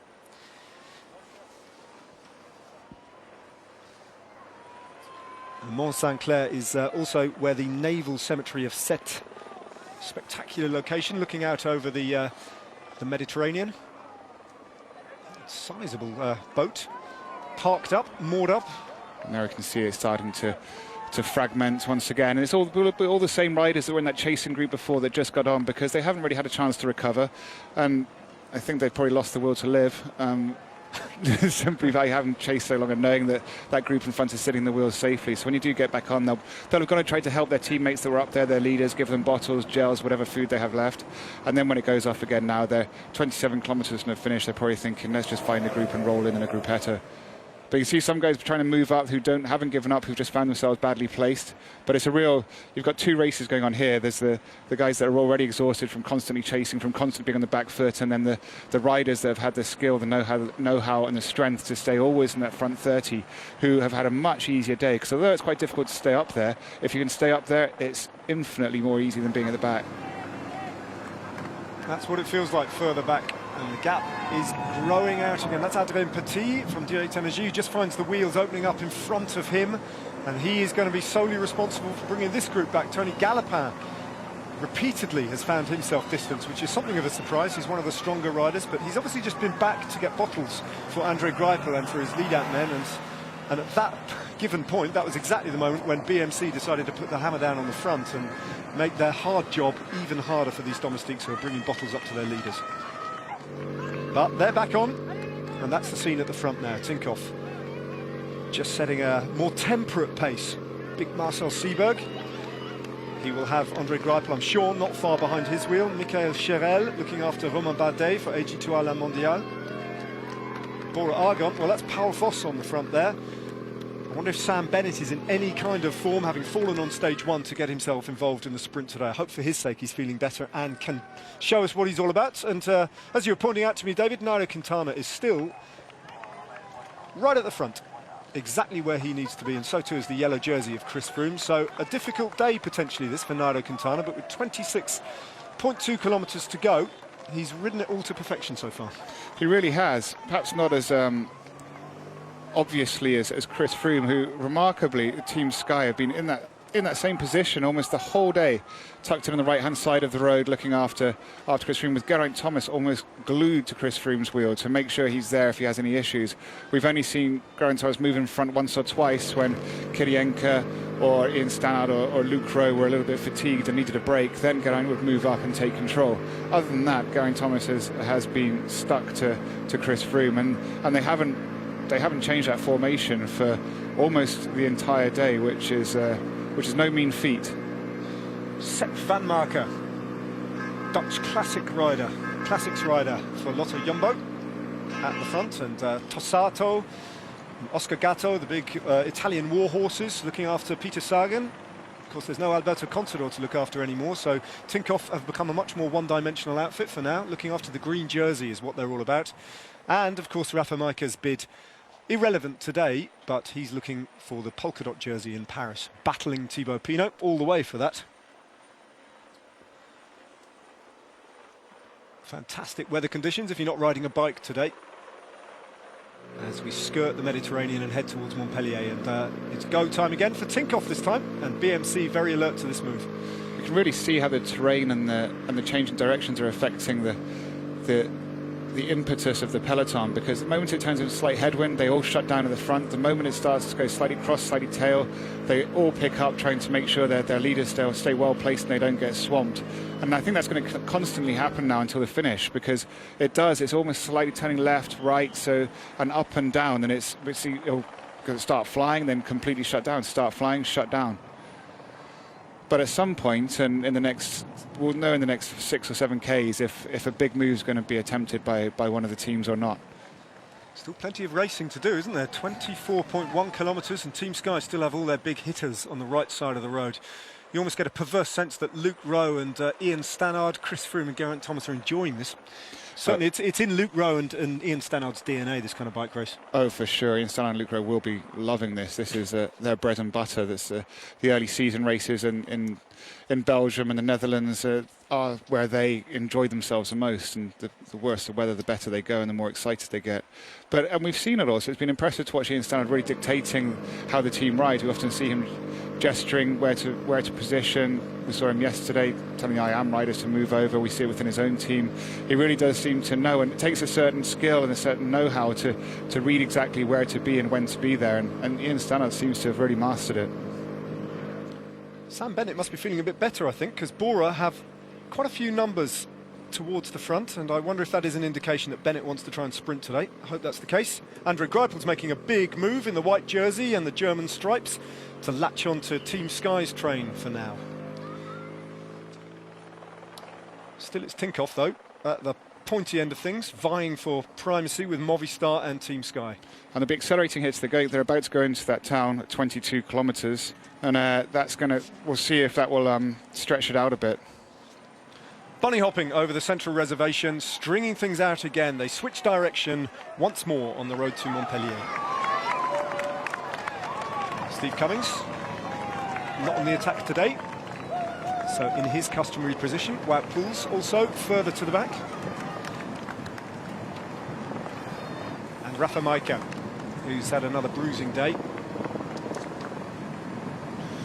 This is where it's will have been so important for each team will have had a car up front, like what Rod Illingworth was going to do. He was going to do today, driving about 25, 30 k's in front of the race. They don't go too far ahead because they want to be able to relay exact weather conditions. Because if they're a couple of hours ahead, then the wind could have changed. They try to just stay the minimum ahead that they can and they're permitted to, and they'll have known where the wind was in this village, what the village was like, if it was dangerous, if they needed to be at the front and avoid traffic islands. And you can see the teams raced into that corner in order to make sure they could be at the front and then just block the road slightly.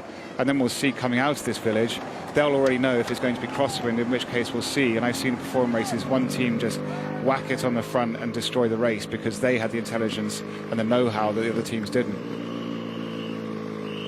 It's difficult from a distance trying to analyse what the wind is doing. You look for flags, you look for signs, you look for the treetops to see which direction and how strong it's blowing. And I wonder if there's an indication that it's died down a little as they head through Montbazin.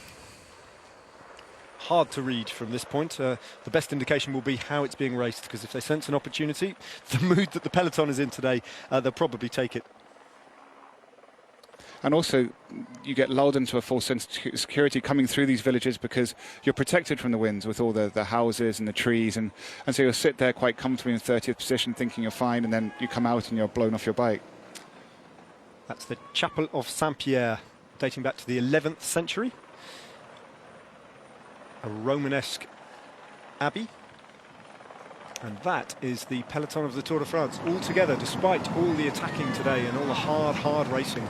George Bennett, the Lotto Jumbo rider from New Zealand, who's having a wonderful Tour de France, really, looking very, very strong. He has fallen probably more heavily than any other rider today, going down the side of a ditch, but getting back on and getting back in the race and still in contact with the front of the race, so credit to him. It's hard to see. I'm trying to spot a flag or something at the side of the road to get a reading of the wind because it's quite hard to tell otherwise. There's one there, so it is. It looks. Yep, still blowing. Crosswind. Still blowing, isn't it? Yeah. And blowing across the race at the moment. Time for the just now to have a little drink at the front of the race. Wait for the next team to decide to come out to play. To Alex Howes of Cannondale Drapac, who's had a big crash as well, so George Bennett as well. It's two of those sticking together. Yep. They both know each other, training partners. Suffering. They're both Girona based? They are both Girona based, yeah. Is there anyone left in the peloton who isn't Girona based? No.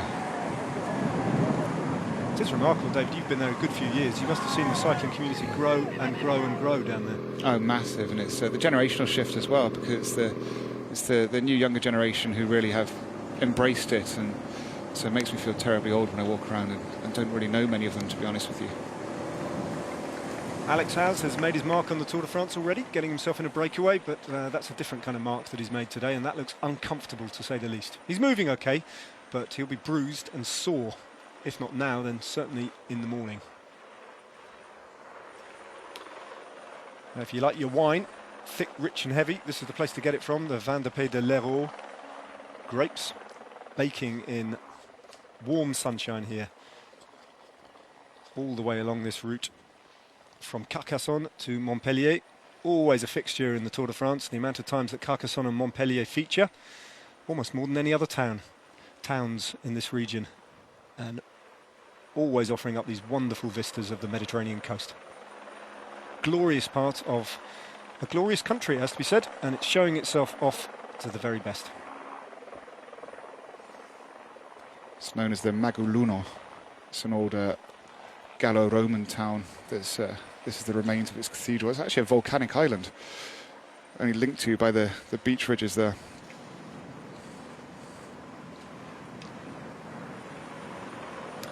Under 20 kilometres to go for the peloton, and it's a little bit calmer at the front with Movistar, Tinkoff and Sky sharing policing duties, but also a little bit twitchy and waiting and watching to see whether one or other of them will decide to go again.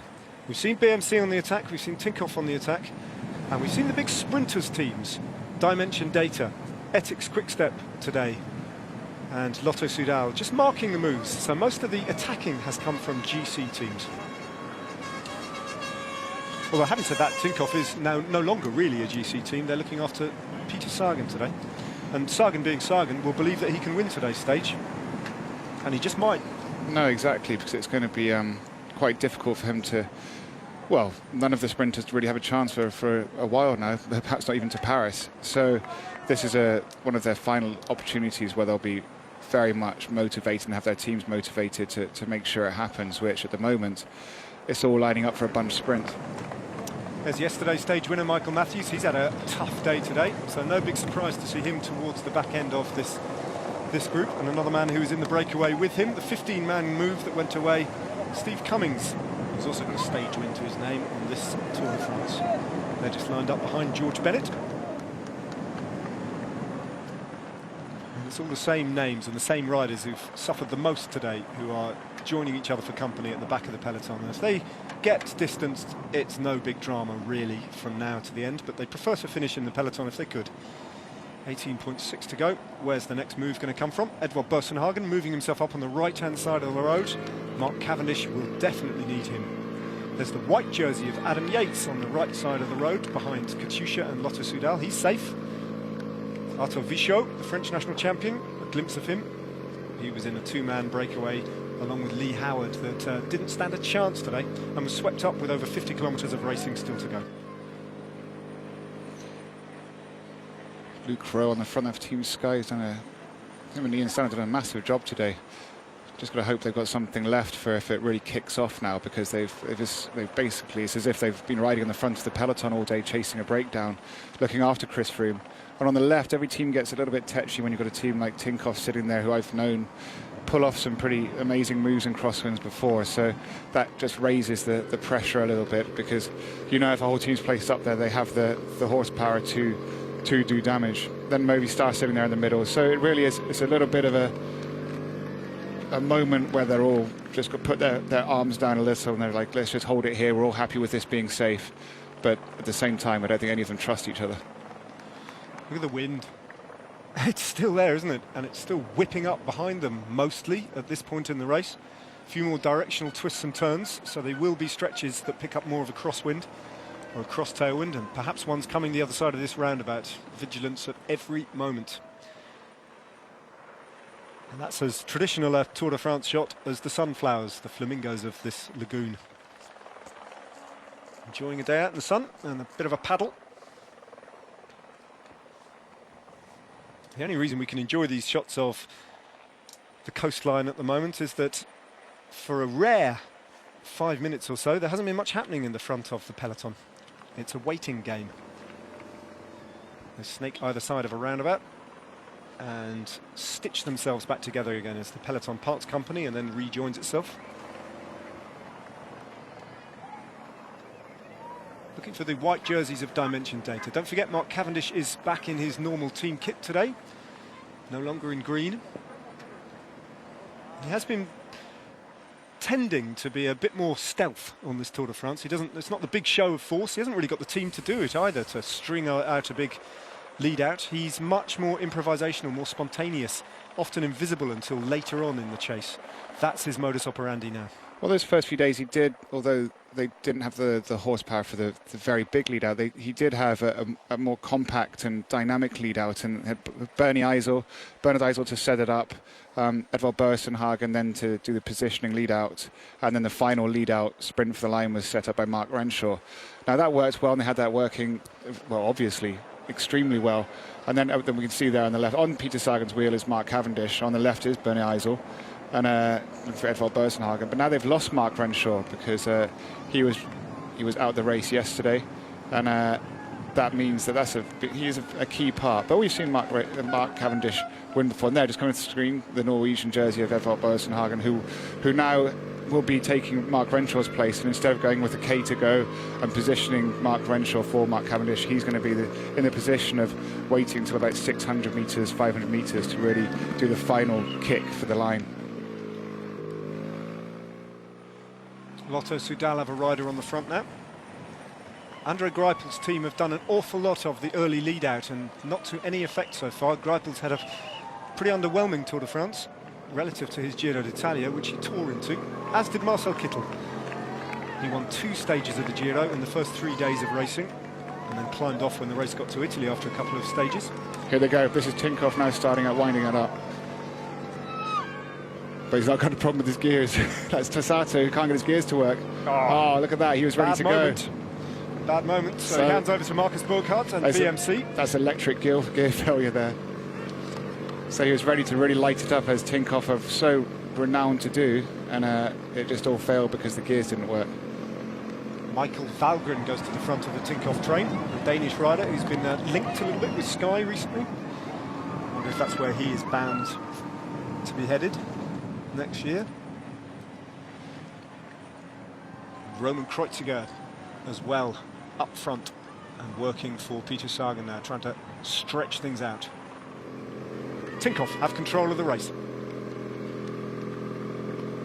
There's Alejandro Valverde and Nairo Quintana tucked in behind him for Movistar. Dan Martin's been very attentive as well. He's not far around. He's hanging around Nairo Quintana there. And meanwhile, the sprinter train for Marcel Kittel of Etixx Quick-Step have strength in numbers on the left-hand side of the road, and they're moving the German closer to the front of the race. We very nearly have a full complement Etixx Quick-Step, yeah, so that's impressive after a day's racing like this, and have them all together still amongst the chaos. So they're racing extremely well, and according to Robbie McEwen's tip, they're living up to that at the moment. Yeah, Robbie McEwen has tipped Marcel Kittel for the day.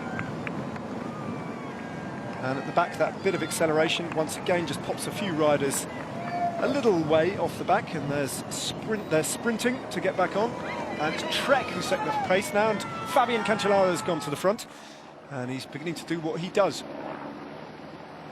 And it's a shame that Tinkoff moment was lost, because it's always that you catch people out with the surprise of sitting there using the status quo for a long time, letting everybody get a little bit complacent. Then in one moment you launch a massive attack as a whole team, and that's when the real damage is done. But obviously that looked like something they were intending to do, and it didn't work because his gears failed. And now they're up there, sort of, do we, don't we, do we, don't we? And because we're so close, that's Fabian Cancellara moving up, Luke Rowe on his wheel, Chris Froome still in a great position. Nairo Quintana, I think I just saw him moving up the outside. Yeah, Roman Kreuziger just pushing in Valgren into the line with Luke Rowe behind him. So Tinkoff have Movistar rider. 3 of the first 5 riders. A tiny gap just opened up in front of Chris Froome, and Nairo Quintana is just a little bit far down that line, perhaps for his liking. So this is a moment of danger for Quintana as Tinkoff get right on the front, and it's Valgren and Kreuziger, and look how hard that must be, because Luke Rowe is grimacing, and if that's what he looks like, then you know it's fast. And you can see at the back, now we're seeing, so they've done their research, they knew where they had to start going hard, and it's a shame. You can see the damage happening. Yeah, this is a big moment again, once again, as Tinkoff are all over the front of the race, and gaps are opening up. Let's see the front and where it is. Well, there's a selection being forced there, and there's a big gap opening up, but, well, a group of 20, 30 riders and another little gap. And from what I saw, Nairo Quintana is going to be pretty close to the back of this front group. So this is a moment for Sky. The yellow jersey safe, and Geraint Thomas and Luke Rowe. I wonder if they realise that Quintana is possibly the run. No, there's Nairo Quintana. He's in about 30th wheel, so he is in that group, just tucked in behind Vincenzo Nibali, but he's a long way down, and the yellow jersey senses that, and Froome once again is attacking in unexpected terrain for him. We saw him attack on the descent, and now it's the flat lands on the run into Montpellier. He senses an opportunity here to hurt the Colombian, and Chris Froome is going to do it on his own. But Peter Sagan is the one who's putting the pressure on. He's not just relying on his team, he's attacked on his own with one teammate. Now Chris Froome to bridge across to that goes to show just how well he's going, considering we know he's one of the best climbers in the world. To do that on a day like this in those conditions is a little bit daunting for all his competitors. But on his wheel, as we saw, Geraint Thomas was trying to bridge across, but it was even proving hard for him. Well, that's further back down the line, and once again Thibaut Pinot is in trouble. Geraint Thomas is battling hard to get on terms here with Chris Froome and be of service to him and share the work. Join that group up the road with Peter Sagan, and when Sagan's in the mood to race, it's a battle to hold on to his wheel, and that's exactly what's happening right now. He's got one Tinkoff teammate still working with him. I think it's Valgren. Well, this is the perfect Valgren we know is a powerhouse. That means that Peter Sagan has Valgren at his disposal, who he knows will go 100%. There's Valverde. But remember, Etihad's Quickstep have all their riders there, so they have to start riding immediately. They can't hesitate and wait and save them for a lead out. Mark Cavendish and Adam Yates. There's Nairo Quintana just coming to the bottom of the screen, so it's a long way back. So he's got Fabio Aru in that group as well as Romain Bardet. Some big GC leaders are caught out by that attack from Chris Froome. But if we've got Michael Valgren, Peter Sagan, two riders from Tinkoff at the front, we've got Chris Froome and Geraint Thomas. There's a Christoph trying to bridge across, I think, and another Tinkoff who's trying to come across. So this was obviously a plan that Tinkoff had, and it was slightly undermined by the gear issue, but now Peter Sagan's just taken it upon himself to make sure it still happens. Chris Froome, each one of these, they're now just going to go. This is the four of them going to chase this to the finish line. They won't care if Peter Sagan takes the stage glories, because this is going to be a major coup for Chris Froome on GC. As Nairo Quintana understands, he senses the panic. He has to move up. He's way too far back at the moment. Well, there's that group. Can he benefit from Etique's Quickstep, who are going to be trying to bring this back for Marcel Kittel? That's the group up the front. I don't think it's Valgren, actually. It might well be Mathieu Bodnar, who's the Tinkoff rider, pushing things on. But Geraint Thomas did a really good job there to make sure that he could join that group, and now he can share the work and get involved. 10 seconds, 11 seconds Quintana. I think you're right. Yeah, Bodnar. Yeah, so that's still a strong rider. So this is four riders, so it's going to be very difficult for anybody to bring these four back at this point. 9.8 Ks. This is what we said before in a crosswind.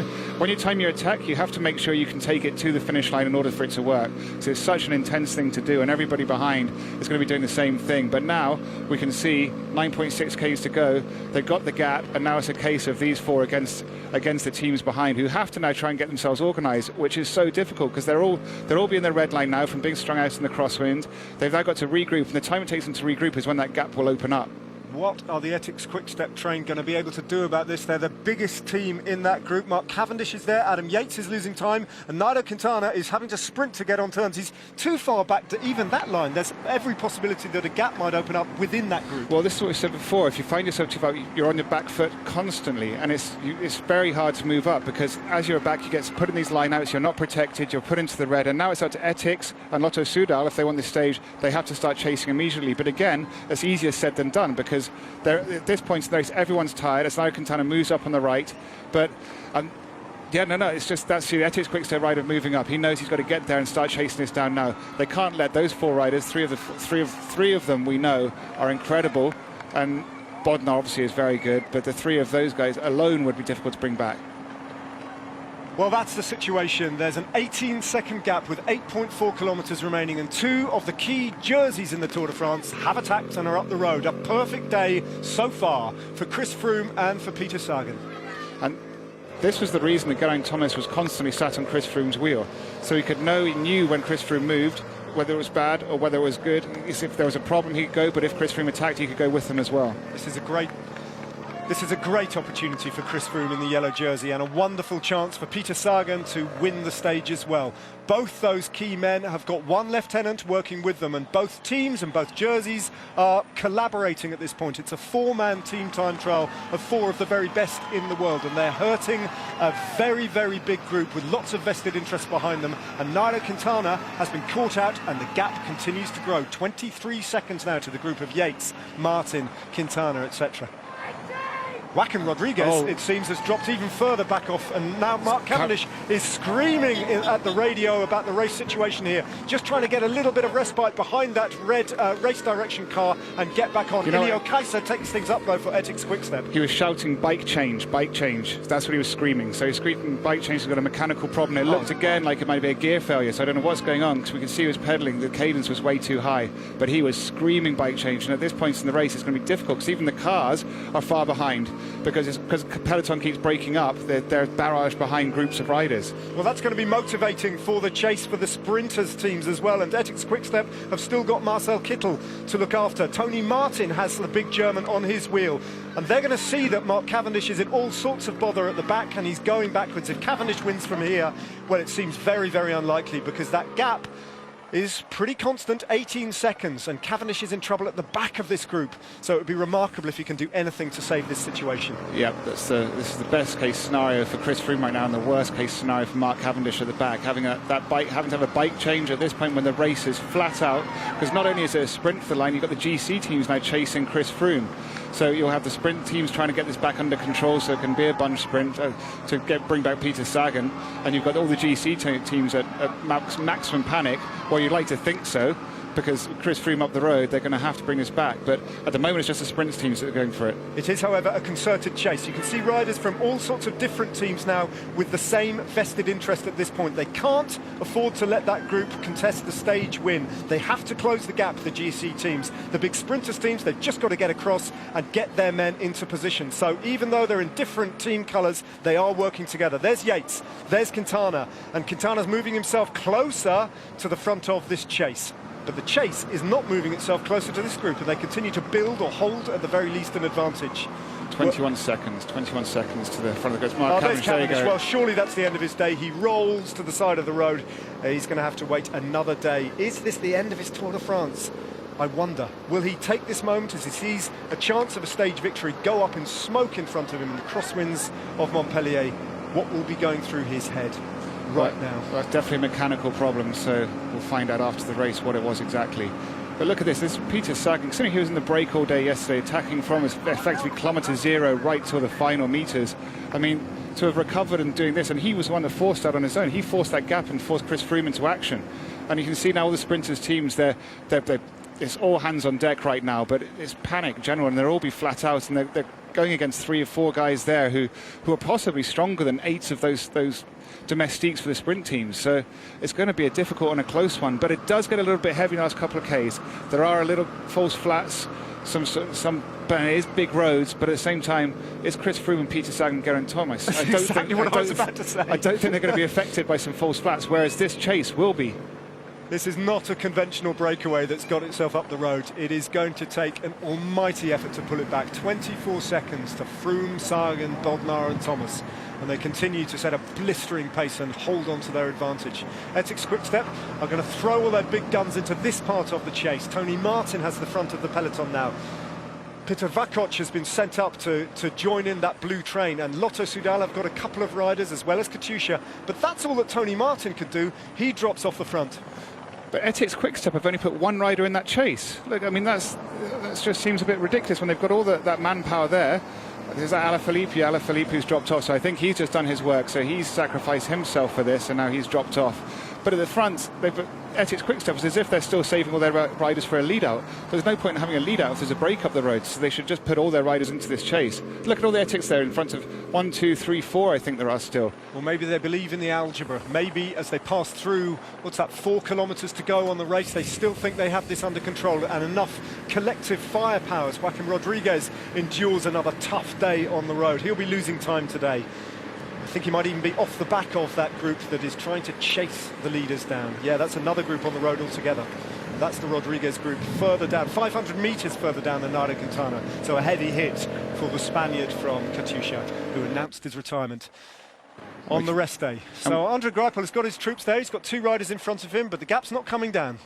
No, it's not, and it's effectively stabilised. It's at 23, goes at 24, comes down to 21, and then that chase is going to stall now because they're not really basing this on anything apart from trying to get closer, and they're going to blow one by one. I suppose once they're all blown, that's when Etixx Quick-Step will put on their final guys, but it's a big gamble.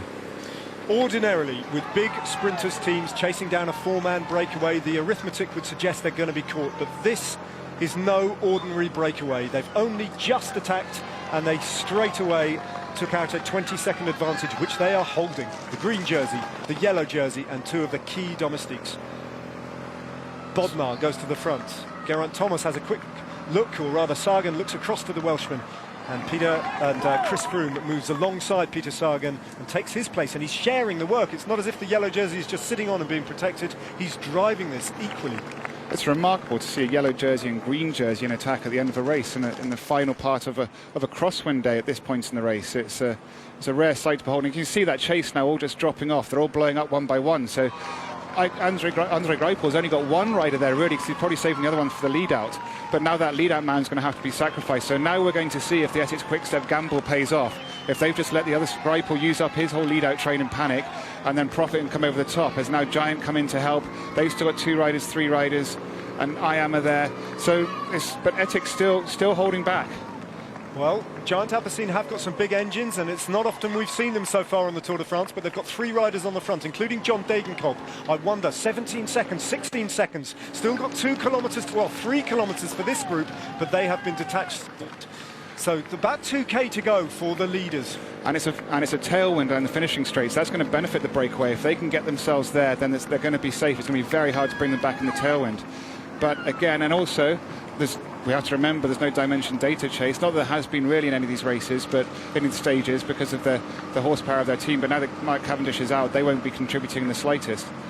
Chris Froome's holding absolutely nothing back here. He wants to hurt all the rest of the main contenders for the general classification, and he's doing just that.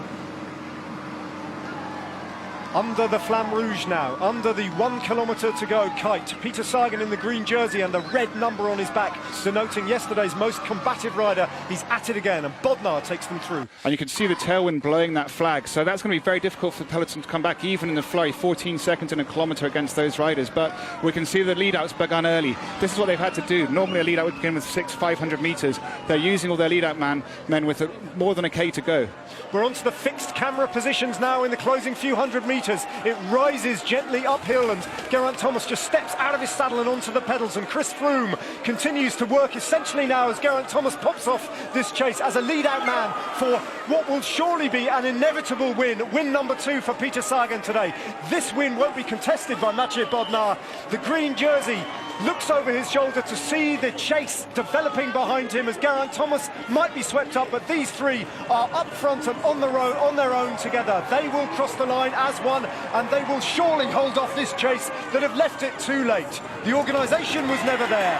Who could do anything to bring back these riders? They're some of the strongest in the world, and no one had an answer to them in the end. A brilliant, inspirational, improvised move executed by the green jersey of Peter Sagan, and a scrap for the minor places is won by a frustrated Alexander Kristoff for Katusha. They got it all wrong chasing that down. Well, how many seconds to the general classification riders? Don't forget that there'll be a 6-second time bonus for second place, and Chris Froome grabbing those 6 seconds just to extend the advantage that he took over that chase group containing the white jersey of Adam Yates and Nairo Quintana, etc. So it's another statement of how strong and how self-confident and how full of belief the yellow jersey of Chris Froome is. After 11 stages, he has produced 2 dramatic attacks, and neither of them have been on uphill summit finishes. No, I mean, it's fantastic. He's taken it the first time he took on it was on a descent, and now in crosswinds on a flat stage on a sprint day, he's taken time.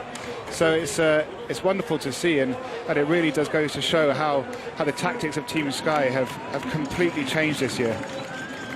Of course, tactics are one thing. You have to have the rider to implement them, and Chris Froome really is exceptional this year. And he's just oozing self-confidence and self-belief. Groups continue to come over. 1 minute and 20 seconds after Peter Sagan won the stage, there was never any doubt if that group of 4 were going to stay away that this man would win the stage. And out of the saddle he climbs. in the green jersey. Stage win number 2 for Peter Sagan. Another huge leap in the green jersey competition, which is surely his and his to keep all the way to Paris now. And that is a rare image. I can't remember ever seeing that. A green jersey and yellow jersey coming across the line like that on a stage. A completely random stage. It almost looks as if Peter Sagan didn't believe it. He was just smiling, just relaxed. Again, kind of, he forced it, he made that happen, his team had the plan, but it slightly didn't work at first, and he didn't panic, he just took it over himself and made it happen. Well. That was extraordinary, an extraordinary display of strength from some of the strongest men on the Tour de France. Sagan wins from Froome with Bodnar in 3rd place. And the moral of this story is never quibble with the director when he decides to throw out the running order at the top of the show, and concentrate on the crosswinds, because they have not only made a huge difference in the green jersey competition today, they've made a difference in the race for the yellow jersey as well. We'll take a break.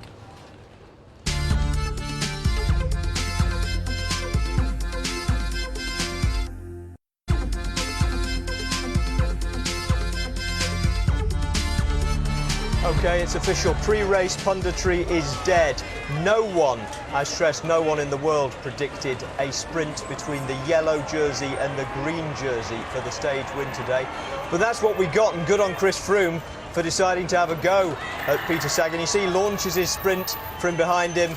Sagan, not overly worried, I don't think, by the GC leader. Has a look back between his legs, takes his 2nd stage win. And as you can see, we've only got the 1, 2, 3 so far, but there it is. Sagan, Froome, Bodnar for a quite sensational stage result.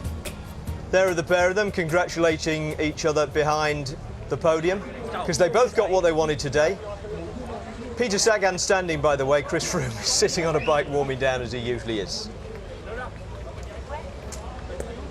Now, there were 3 men across the line when it finished, but there were 4 in the break because Geraint Thomas was on the back of it. Excuse our camera. All sorts of things are still blowing in the wind here at the finish. But Geraint Thomas hung on to that and worked for it as well as he could for as long as he could before peeling it off. And he is talking to Daniel. Well, Geraint, you surprised us the other day, or Chris surprised us on the Parasol. That was another big surprise. Yeah, I was surprised as well. Oh man, that was just... Sagan was just motoring. Like when they went through me, responded straight away. I looked behind and there was a gap, so got across to him, and then thought I was just full gas. So it was entirely improvised? Yeah. We were obviously at the front, staying out of trouble all day, waiting for something to go. And then Sagan and Bodnar just went, and yeah, that was it. And presumably watching Quintana, noticing that he was too far back in the peloton? Not necessarily just him, but you know, when we got a gap and then suddenly on the radio it's 15, 20 seconds, just commit then, and but boy, that was hard. Thanks, Geraint. Cheers. Yeah, well, if it was hard for them, Sagan, Froome, Bodnar and Geraint Thomas, Chris, imagine how hard it was for everybody chasing them once the gap formed. Well, it was an incredibly nervous day. I mean, it's when I see racing like that, it makes me so glad I'm standing on this side of the fence now, because it's the most unpleasant, because it's so scary all day and anything can happen. And Movistar just about held it together for most of the stage, and then with 15 Ks to go, they separated, and that's when it kicked off. And I think Sky were just ever ready. Chris Froome spending energy riding very close to the front all day, and that's when it pays off. And it's just great to see that kind of improvised racing. An expensive way to get a handful of seconds, but a great racing for us to watch. Yeah, and as important as it is for the yellow jersey, I mean, massive kudos to Peter Sagan, because it was going to be a sprint. He was going to be beaten by Kittel and possibly Greipel and Cavendish, and he decided he didn't want a bunch finish, and he brought that all about, didn't he? A worthy and a popular winner, I think. I mean, we watched him. I mean, even yesterday, he just did all the job himself, finished second. Today, gets stuck in immediately again. His powers of recovery are quite tremendous, and it's just great to see people with panache who just go and seize any opportunity that comes along, whether they decided to invent it themselves or whether they just happened to cross it. Okay. Now then, before this tent blows away, Wizard of Oz style, let's hear from the man who's leading and possibly won today the green jersey competition. I reckon he's got a lead, by my quick maths, of 90 points after that win today. Here's Peter Sagan. Peter, that was an impressive victory. Second victory on the Tour de France, but this one really is special. It is. It was something crazy what happened. I didn't believe when we attacked, like we can go, and after just threw me and Geraint Thomas just come with us, and I said like we are too strong, they never gonna catch us, and we just pull very hard, and it happened. It's unbelievable. And it's a stage that you wanted. The Tinkoff team worked a lot for this. Oh, well, today everybody was like, it's crazy wind, and just crazy wind was last 15 kilometers, no, 12 or I don't know how much. And it was not planning. It was like, will be dangerous, you have to stay in the front, and the bench gonna split for sure. But to go in breakaway with green jersey, yellow jersey, and two guys like Bodnar and Thomas, it was like, it's... you know, you cannot plan that. It's just happened. Thank you very much. Yeah. Crazy. Yeah, it was crazy. And he's right, you can't plan it. It does just happen. But there's a difference between the people who are ready for it and the people who aren't. Yeah, and absolutely, it is exactly that. It's like waiting for it and being prepared for an opportunity to arise. And amazingly, the sprint teams, this wasn't on the script, and they just stuck to the same thing. But no, we don't go yet because that's not what we do. And you think it's gone. You know, you can't let these guys go. They're too good. You have to get onto them now. Throw the plan away. It's not about preparing for the last kilometre. It's about being in contention by the time you get to the line. And they were 5-6 seconds behind, which at those speeds is an enormous distance. Now, here are live pictures behind the podium. It looks like Chris Froome is just finishing his warm down, which will be a relief to the ASO, the organiser of the race, because that means they can start the podium presentation. Mind you, it looks as though he might be about to start it again. He's not the most popular leader of the race from the men who organise the logistics, because they have to wait until he finishes before the podium presentations can start. We'll take a break while he's still finishing off.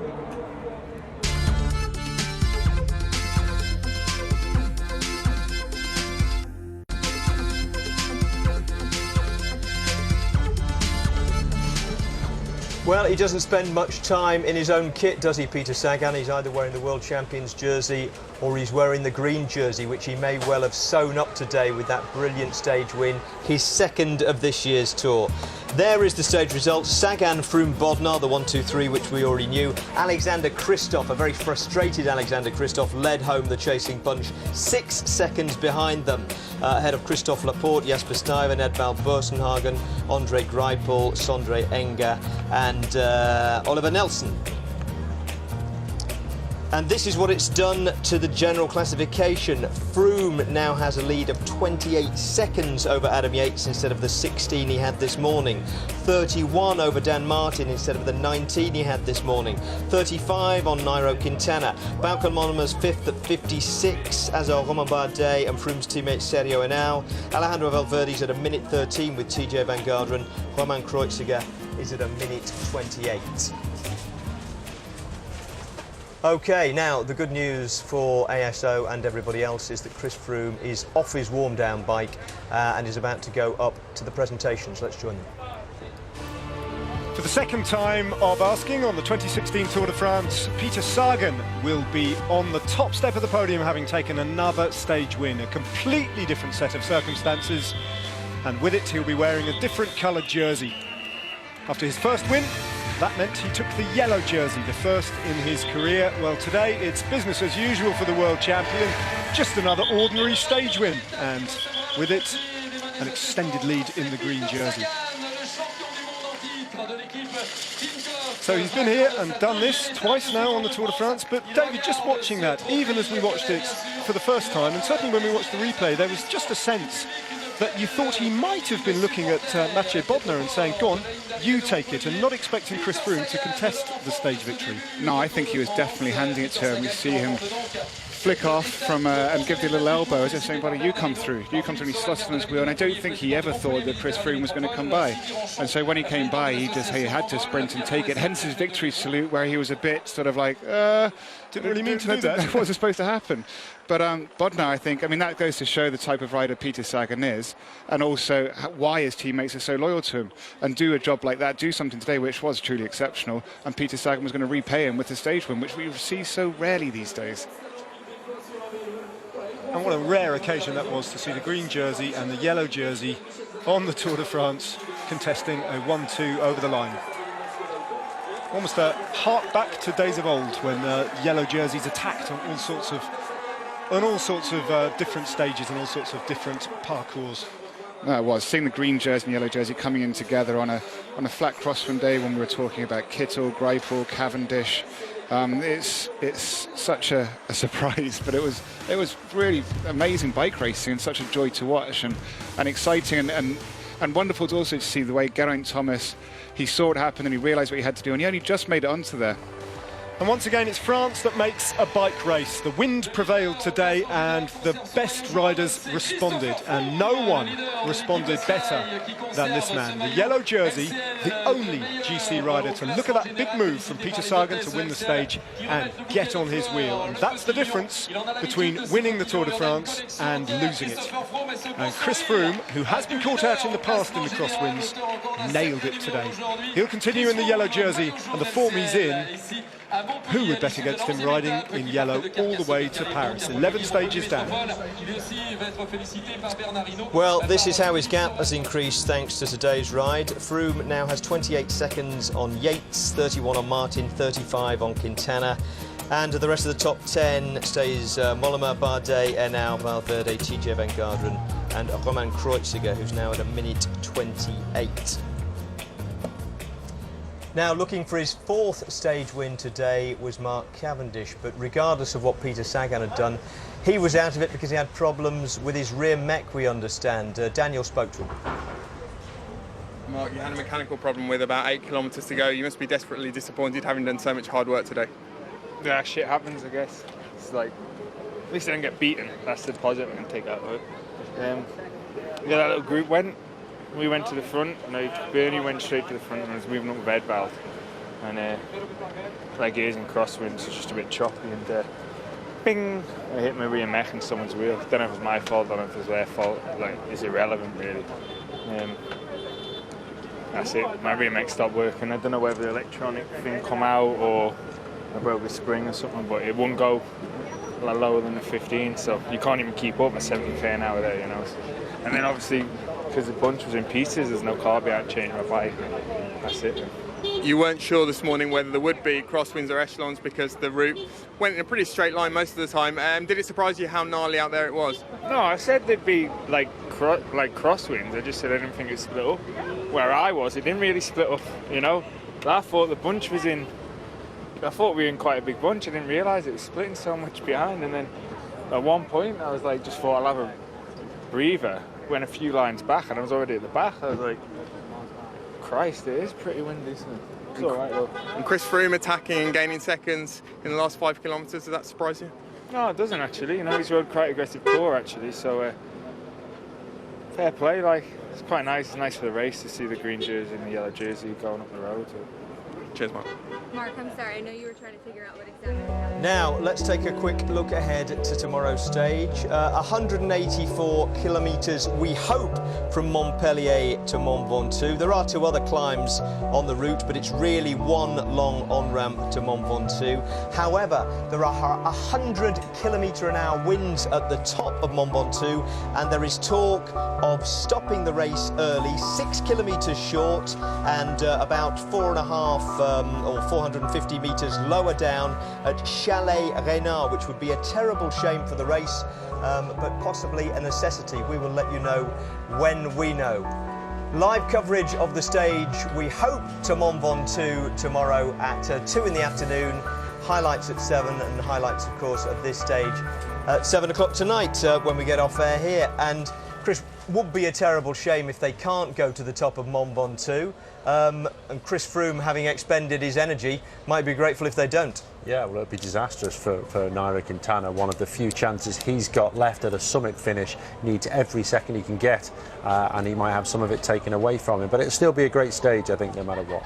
Yeah, and Chalet Reynard is just below the tree line, so it's not the last exposed part. Yeah, it's still a steep, hard climb, 10% all the way up there, so still pretty nasty. Okay, so we hope we will have one of the greatest climbs in the Tour tomorrow. We'll have a great climb regardless, and we will be back at 7 o'clock with the highlights of this stage, which was pretty sensational for a flat one. See you back here at 7.